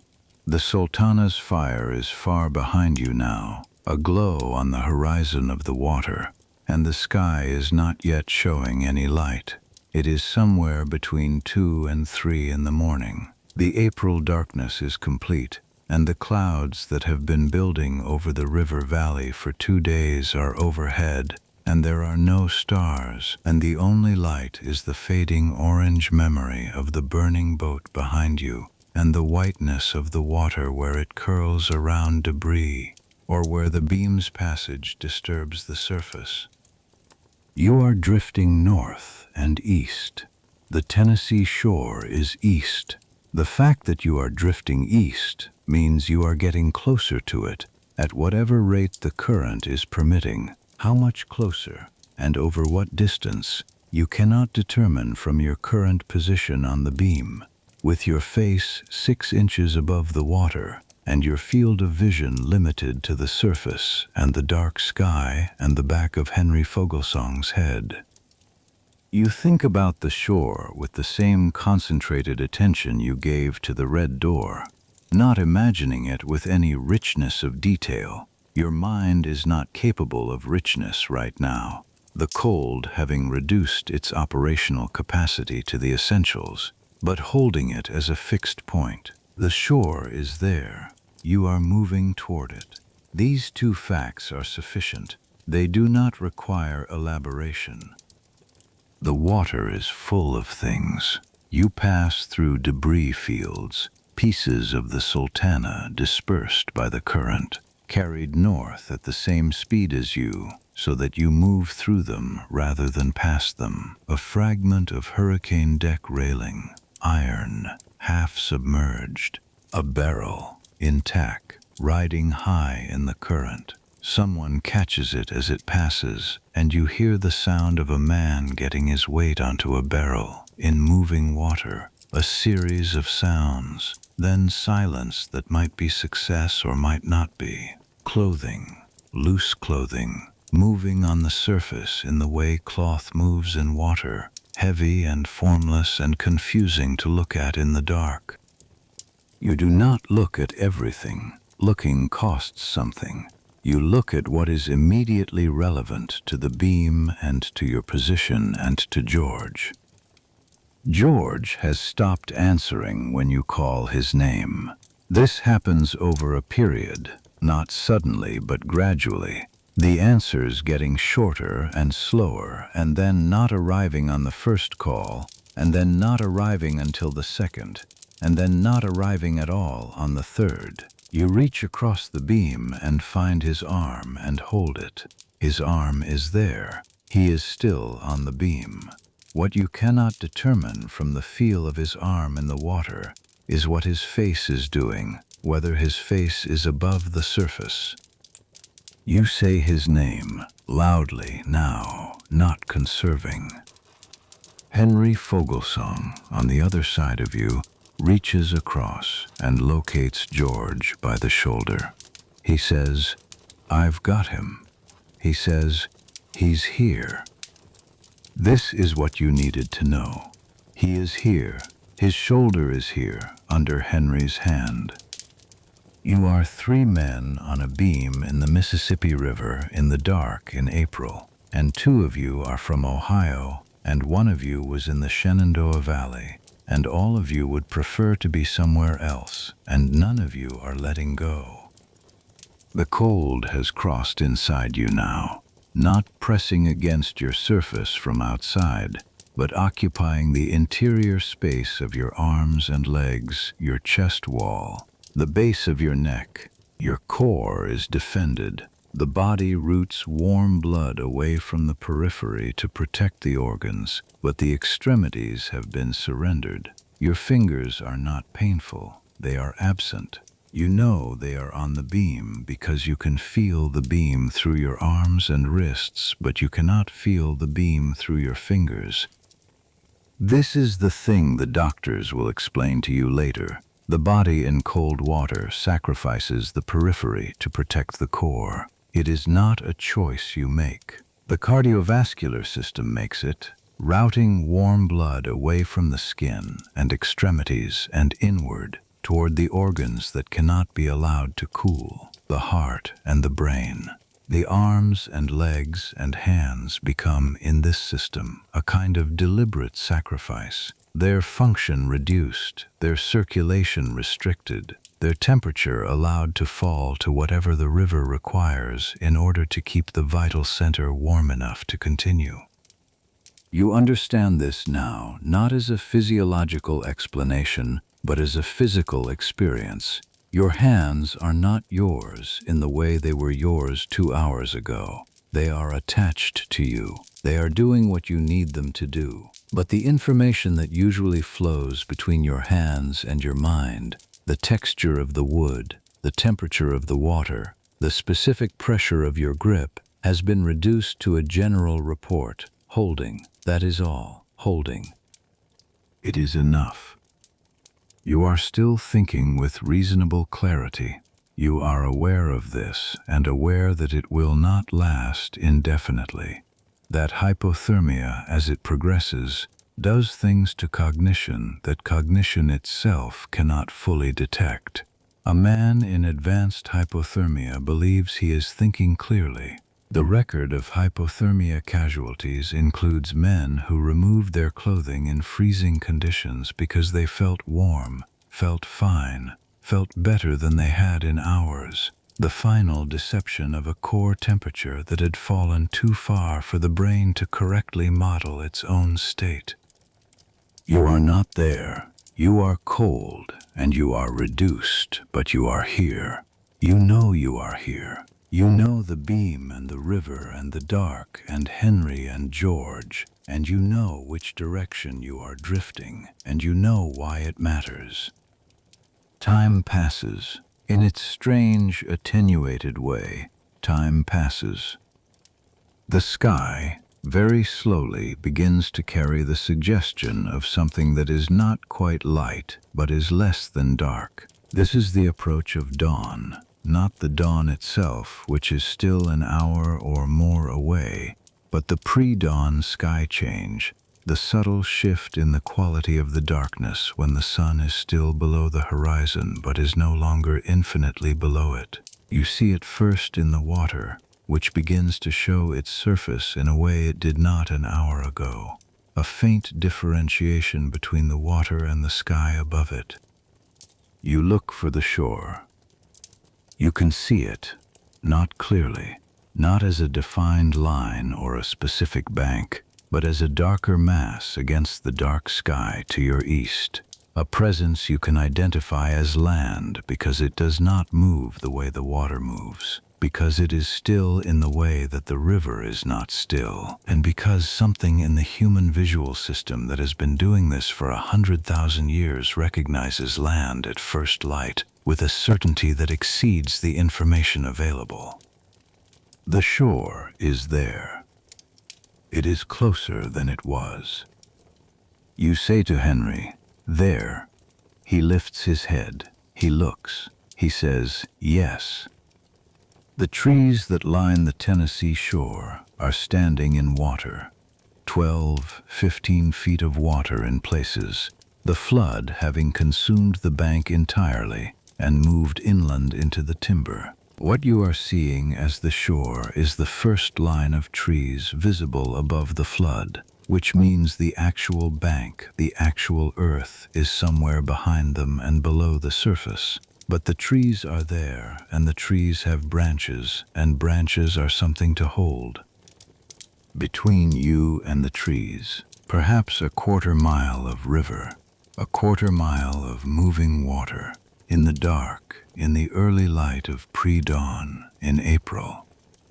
You say, "We need to get off the beam and kick toward it." Henry says, "Can we reach it?" You say, "The current is taking us east.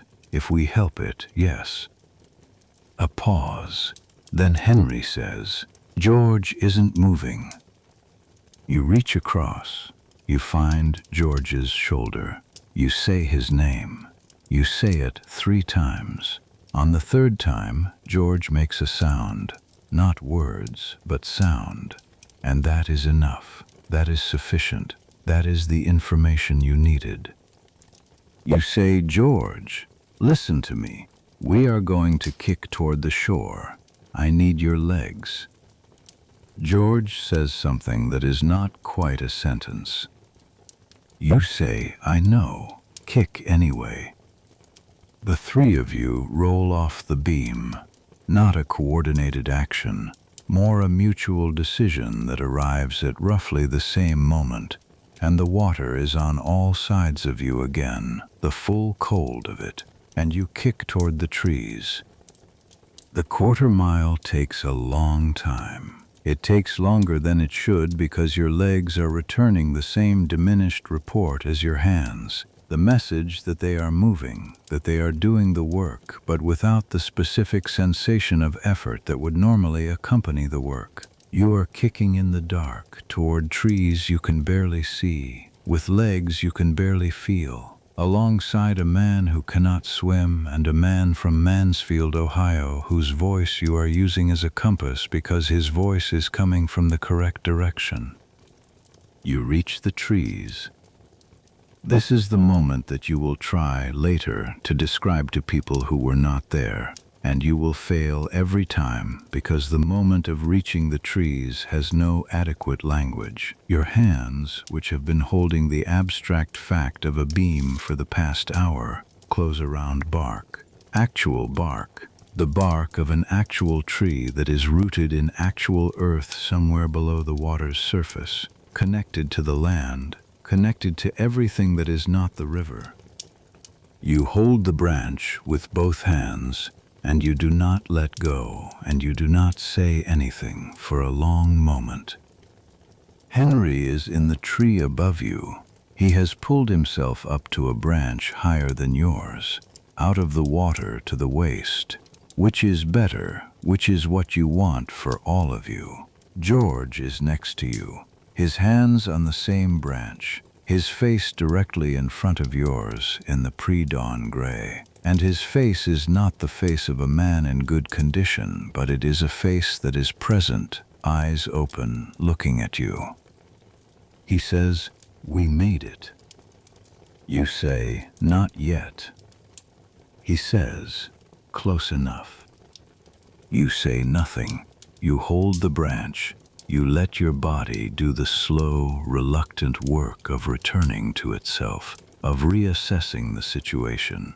The cold is still present. The cold is very present. You are still in the water to your hips. But the tree is there, and the tree is not going anywhere. And that is different from everything that has been true for the past hour. The sky is getting lighter. In the growing gray of the pre-dawn, you can see the river around you, what it contains, what it is doing. There are other people in the trees, not many, but some, shapes in the branches, men who found the same timberline and did the same arithmetic. Farther out on the river, you can see debris still moving, large pieces of the Sultana being carried north by the current, diminishing, disappearing around the bend. And on the river, coming south, coming toward the fire that is still visible to the south as a smear of smoke and fading orange, boats. The first rescue vessels are already on the way. The explosion at 2 in the morning was heard in Memphis. A river town hears a sound like that and knows what it means. The Belle of Memphis, the Essex, the Jenny Lind, the Pocahontas, they are already moving, their running lights visible as points of orange-white on the dark water, moving upstream against the current toward the place where the Sultana was. You see the lights, you see them coming. Henry sees them too. He says, "There." You say yes. The boats are moving fast, pushing against the flood current, their engines running hard. They will reach the site of the explosion, the debris field, the burning hull, the men still in the water. Before they reach you, you are out of the main current, in the timber, and the rescue boats will not know to look this far into the flooded shore. Not at first. You hold the branch. You wait. The light increases. The river runs. Somewhere on the water, in a direction you cannot yet see, someone is calling your name. You do not know this yet, but Enoch Dean, who went into the river from the starboard side and found a section of decking and rode it for 40 minutes before a snag in the flooded timber caught it, and he was able to pull himself into a tree. Enoch Dean is 60 yards north of where you are, in the same line of timber, and he has been calling your name for the past 10 minutes, because in the growing light he can see shapes in the trees south of him, and one of them is your height. You cannot hear him yet over the river and the wind, but you will. The light grows. A rescue boat, the Silver Spray, a small packet steamer out of Memphis, sees the figures in the trees at approximately 5:30 in the morning and alters its course. You hear the change in its engine before you see its lights swinging toward you. You hear it and you understand what it means, and you hold the branch and you wait. The Silver Spray comes through the timber slowly, the pilot navigating between the standing trees, the bow pushing aside the surface debris. It comes to within 20 feet, and then a man on the deck throws a rope. The rope lands in the water between you and the boat. Henry gets it first. His arms are better than yours. He gets the rope and pulls it, and the boat comes closer, and then there are hands reaching from the deck, and you reach back, and the hands have your wrists, and you are coming out of the water, out of the river, over the rail, onto the deck. And the deck is wood, and it is not moving the way the river was moving, and you are on it, and you are not going to have to hold on anymore. You lie on the deck. George Downing comes over the rail next to you. He lies on the deck. Henry Fogelsong comes last. He sits on the deck with his back against the rail and puts his face in his hands and stays like that for a while. You look up at the sky. It is gray and getting lighter. The clouds are beginning to separate in the west, and there is a line of pale yellow along the horizon in that direction. That is not yet sunrise, but is the evidence that sunrise is coming, that the sun is below that horizon and is doing what it always does, which is rising. You breathe. Someone on the rescue boat puts a blanket over you. The blanket is wool, rough, and it smells of coal smoke and river water, and you do not care. You pull it around you and feel the first inadequate edge of warmth that a dry blanket offers a wet, cold body, which is not much but is something, is the beginning of something. The Silver Spray moves through the timber toward the next group of figures in the trees. You lie on the deck. You are alive. You breathe in. You breathe out. The sky gets lighter. On the Silver Spray's deck, you are not the only survivor being brought aboard. The boat moves through the flooded timber slowly, the pilot calling out to figures in the trees, the crew working the rope, pulling men from the water and over the rail. Each man arrives on the deck in a version of the same condition: wet, cold, the particular gray pallor of extreme cold on human skin, and quiet in the way that men are quiet when a large part of their capacity is being used for other things. You watch them come aboard. You count them, without meaning to, the habit of Andersonville, where counting was survival, where knowing the number of men in your section told you things you needed to know. You count 11 men pulled from the timber before the silver spray turns south, back toward the main debris field, back toward the fire and the open river where more men are still in the water. 11 from this section of timber. You do not know how many sections of timber there are along the Tennessee shore. You do not know how many miles of flooded bottomland the explosions scattered men into. You will learn later, in pieces, in the reports and accounts that accumulate over the following days and weeks, that the survival distribution was strange, concentrated in certain areas, absent in others, determined partly by the physics of the explosion and the river's current, and partly by things that do not have a physics, that do not have a name except luck, which is not a satisfying name but is the accurate one. Enoch Dean is on the Silver Spray. You find him when you sit up. He is against the port rail, 10 feet from you, wrapped in his own blanket, and he is looking at you with an expression that you recognize because you have been wearing it, the expression of a man confirming with his own eyes something that his mind has not fully accepted as possible. He is alive. He is wet and cold, and he has a cut above his eye that has clotted and dried to a dark line across his forehead. He is alive. You do not say anything for a moment. Neither does he. Then he says, "I thought you were gone." You say, "I thought you were gone." He says, "I heard you calling. I couldn't find you in the dark." You say, "I know." A silence.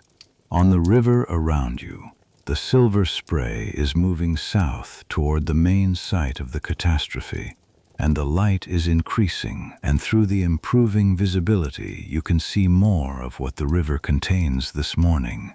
The debris field of the Sultana spread across miles of the channel, carried north by the current, the pieces getting smaller and more dispersed as the distance from the explosion increases.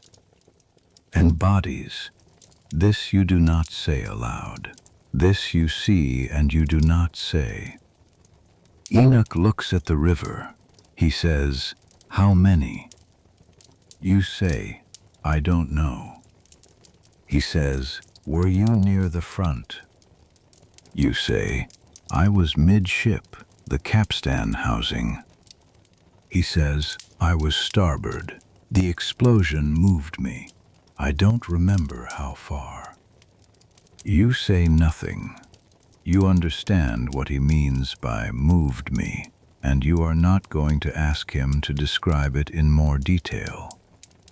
The Silver Spray reaches the main debris field. The Sultana is still burning. The hull has settled lower in the water, and the fire is lower than it was, but it is still burning, still sending a column of smoke into the gray morning sky. Around the hull, in the water for a radius of several hundred yards, the rescue boats are working, 3 or 4 of them now, and more coming from Memphis. You can see the lights of additional vessels moving up the river from the south. The crew of the Silver Spray works efficiently and without wasted motion. They are rivermen. They know what to do in a river emergency, and what to do is pull people out of the water, get them warm, keep moving. There is no ceremony to it. There is no comfort offered beyond the rope and the arms and the blanket. This is the correct approach. What these men need is not comfort. They need to be out of the water. You watch the rescue operation from the deck with the detached attention of someone who cannot help and knows it. Your hands are still not reliable. Your legs are not reliable. You are wrapped in a blanket on a deck, and the appropriate action is to stay where you are and let the men who are capable of action do what needs to be done. A boy from the crew brings something hot. You do not initially identify what it is. Your sense of smell is reduced, the cold having compressed many of your senses into their most basic functions, and then you recognize it as coffee, actual coffee, not the chicory substitute that the army provided when it provided anything. You hold the tin cup in both hands and feel the heat of it move through your palms and into your wrists, and you drink it slowly. Your father drank coffee every morning of your life until you left home. He made it on the stove in a blue tin pot, and the smell of it in the morning was the smell of the kitchen and of safety and of a house that was standing and a family that was intact. You have not had reliable access to coffee since before Chickamauga. You are drinking it now on a rescue boat on the Mississippi River in the aftermath of the worst maritime disaster in American history. And the coffee is hot, and the morning is getting lighter, and you are alive. These are the facts available to you. They are sufficient. The rescue operation continues for hours. The silver spray makes 3 passes through the debris field and the flooded timber, taking on survivors before heading south to Memphis with a deck full of men. By the time the boat reaches the Memphis levee at mid-morning, you have been out of the water for approximately 4 hours, and your core temperature has recovered to the point where your hands are working again. Not fully, not with the dexterity they had before the water, but working, capable of the basic functions. The Memphis levee in the morning of April 27, 1865, is not a quiet place. Word has spread through the city since the early morning hours, from the pilots who heard the explosion and raised the alarm, from the first rescue boats that came back with survivors, from the people who live along the river road and heard the sound and came to their doors and saw the orange glow to the north and understood, in the way that river people understand such things, what had happened. The city has organized itself with the speed that cities sometimes achieve in the immediate aftermath of catastrophe. Before the bureaucratic machinery catches up with the event, hospitals have been notified, churches have opened, women are on the levee with blankets and food and water, doctors are waiting. You walk off the silver spray on your own feet. This matters to you. You do not know why it matters, except that walking off under your own power is a statement of something, a refusal of something, and you make the statement and the refusal without quite deciding to. Enoch walks beside you. George Downing is helped by 2 crewmen, which is what his condition requires, and he accepts the help without apparent difficulty. The levee is full of people.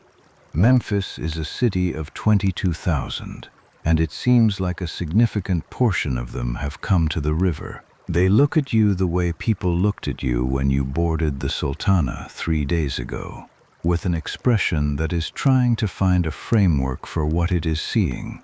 But this morning the expression has something else in it. This morning they know what happened, or they know enough of it, and the looking has urgency in it. People searching faces for faces they know, and you are aware that some of the people on the levee are looking for someone who is not going to come off any of these boats.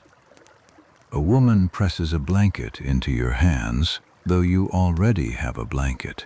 You take it anyway, because refusing seems wrong, and you say thank you, and she looks at your face and says something that you do not hear clearly because the levee is loud. but the shape of it is kind. You are taken to a hospital. It is one of several that the city has converted to receive survivors. A building that was, until this morning, something else, a hall or a warehouse. Now with rows of cots and men on them, and doctors moving between them. You are placed on a cot. A doctor looks at your hands and your feet and your eyes and asks you questions in the efficient shorthand of a man who has been asking these same questions for 3 hours and has many more to ask. He writes things in a ledger. You are, according to his assessment, in serious but not critical condition. Your core temperature has recovered. Your hands and feet show signs of mild to moderate frostbite. Tissue damage from the cold, which in your case means the tips of 3 fingers and 2 toes are going to blister and peel and possibly lose some sensation permanently. But you are not going to lose the fingers or the toes. This is the range of good outcomes available from an hour in the Mississippi River in April. You ask the doctor, how many? He pauses in his writing. He looks at you over the ledger. He says, we don't know yet. You say, how many have come in? He says, 500-600 survivors, maybe more. He says, there were 2,000 men on that boat. He says nothing else. He moves to the next cot. You lie on the cot and look at the ceiling of the converted hall.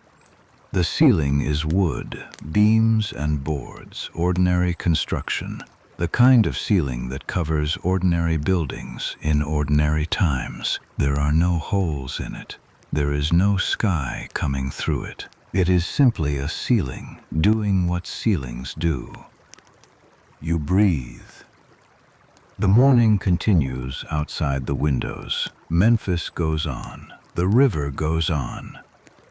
Somewhere in this building, George Downing is on a cot being attended to. Somewhere in this building, Enoch Dean is on a cot.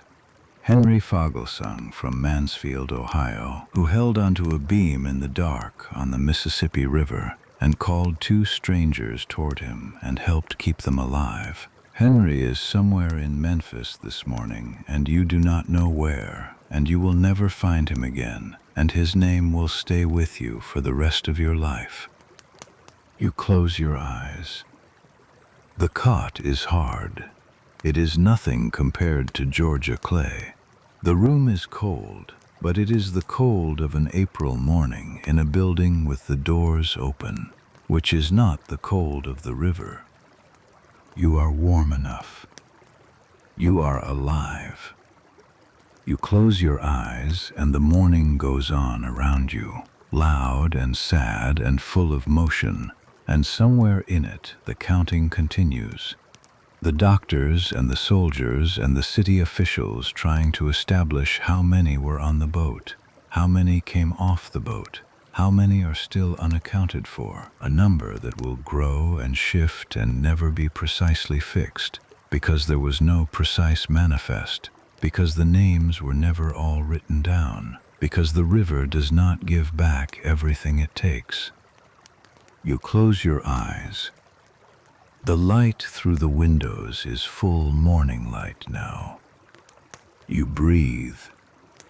You sleep for 14 hours. This is not a metaphor for anything.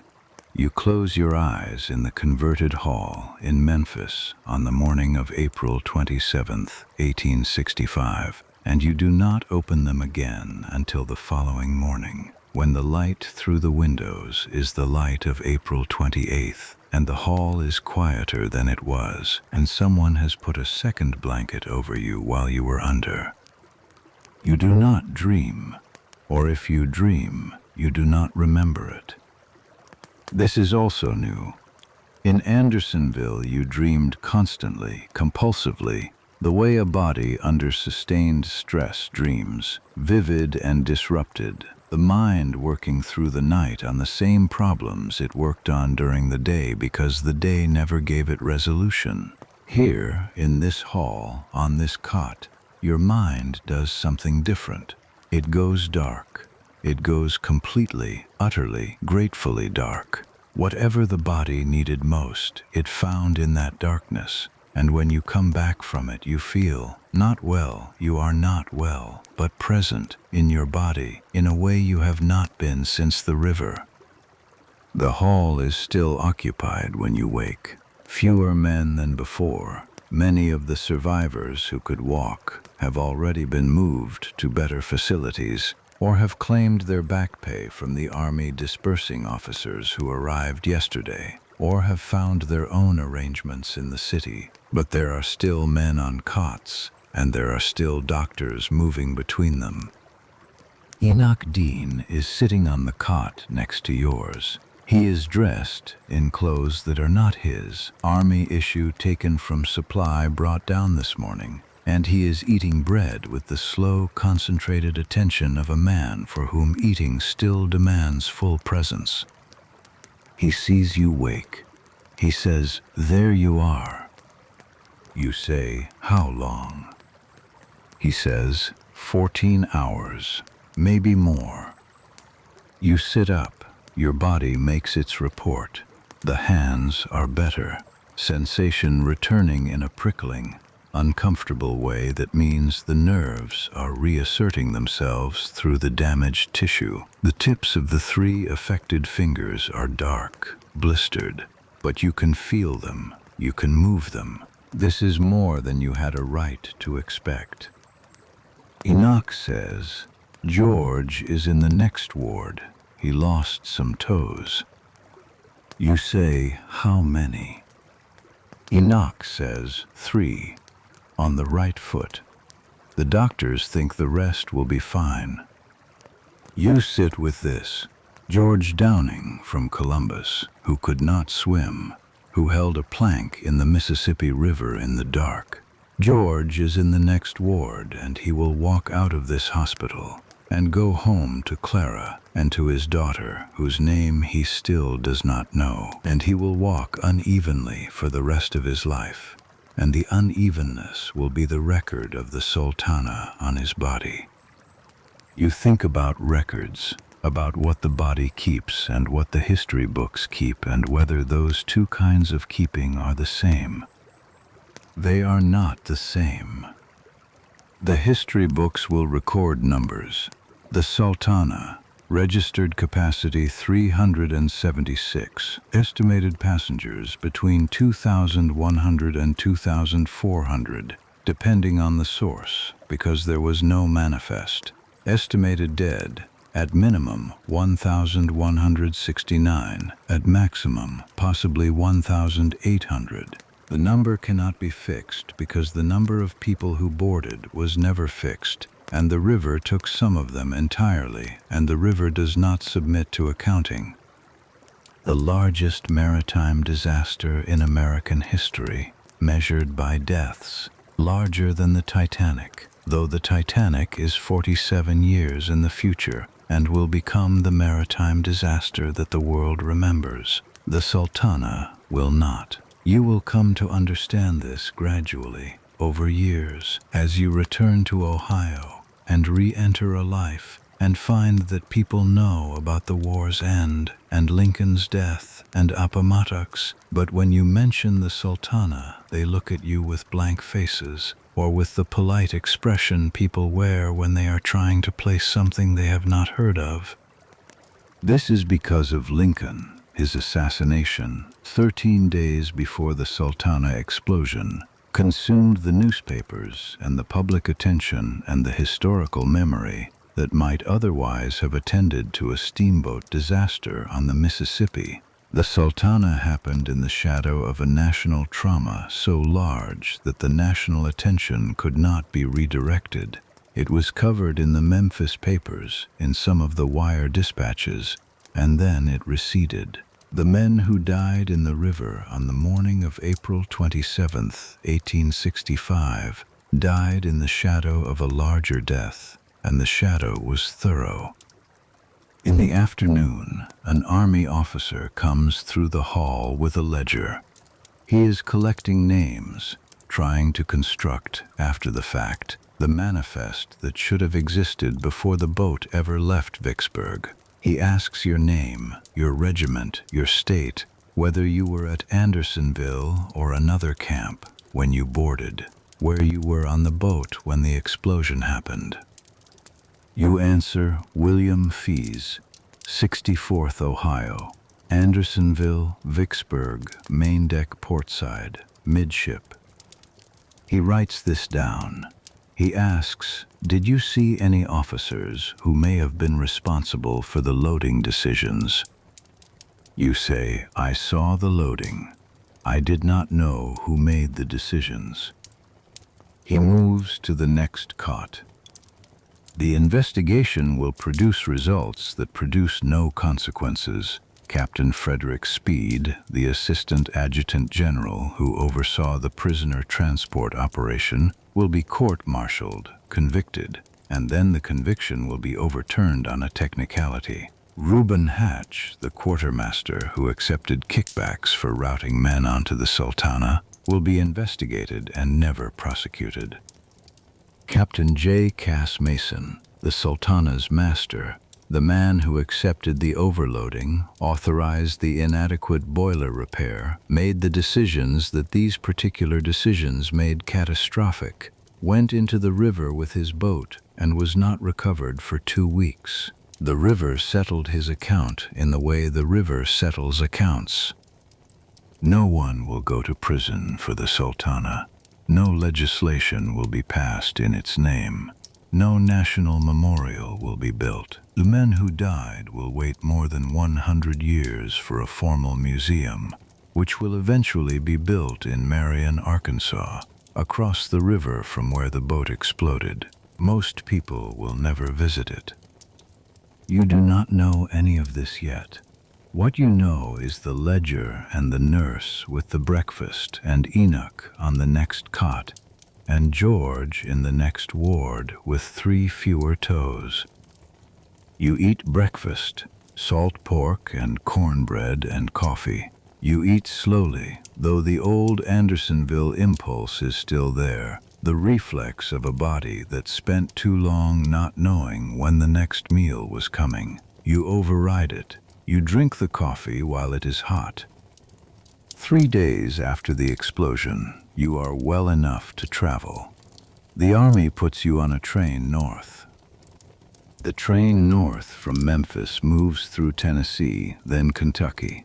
You see the Ohio River from the window somewhere north of Paducah, the river you crossed going south 3 years ago, wide and slow, the color of old copper in the afternoon light.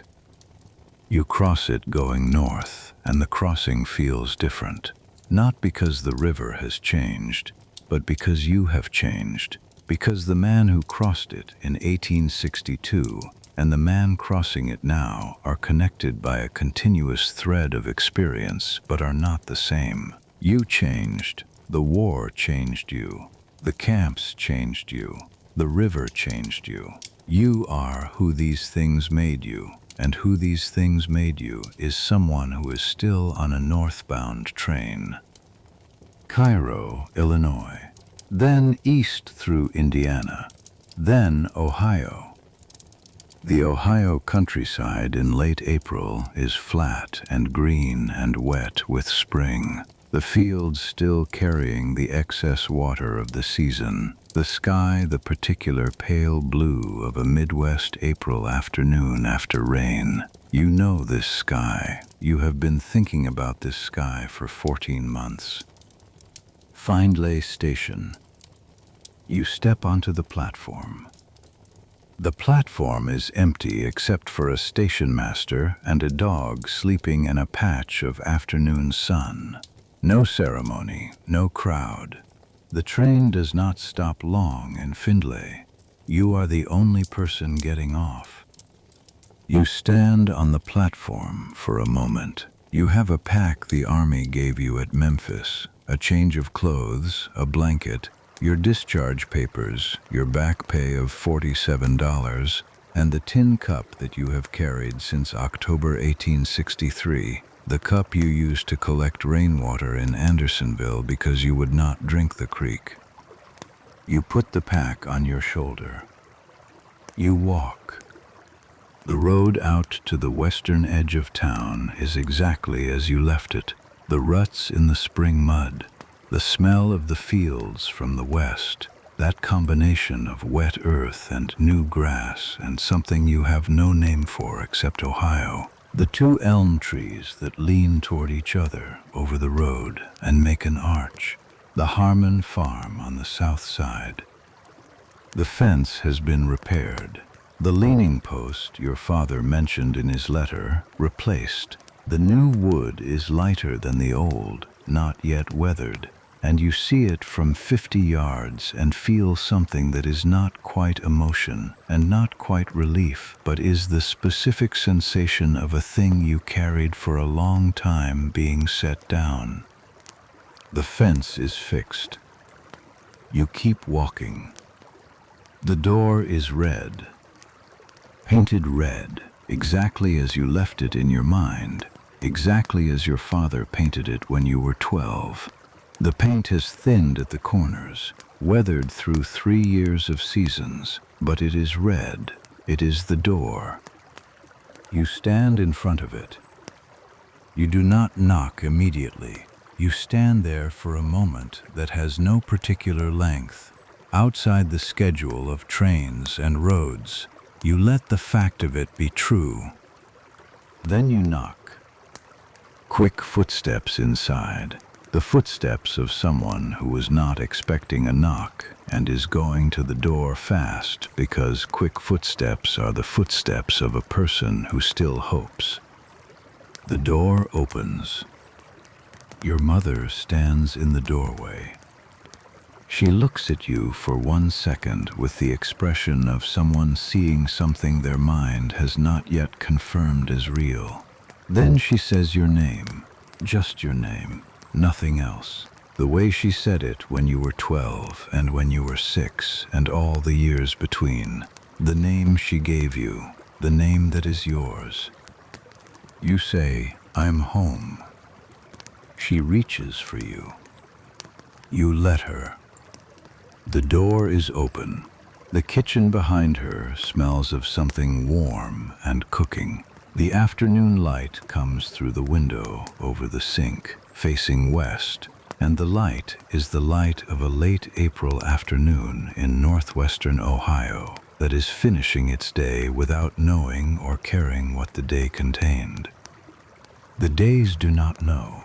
The river does not know. The Mississippi is still running north to the Gulf, wide and fast in its spring flood, carrying the last debris of the Sultana farther and farther from the place where the boat was, and where the men went into the water, and where some of them came out and some of them did not.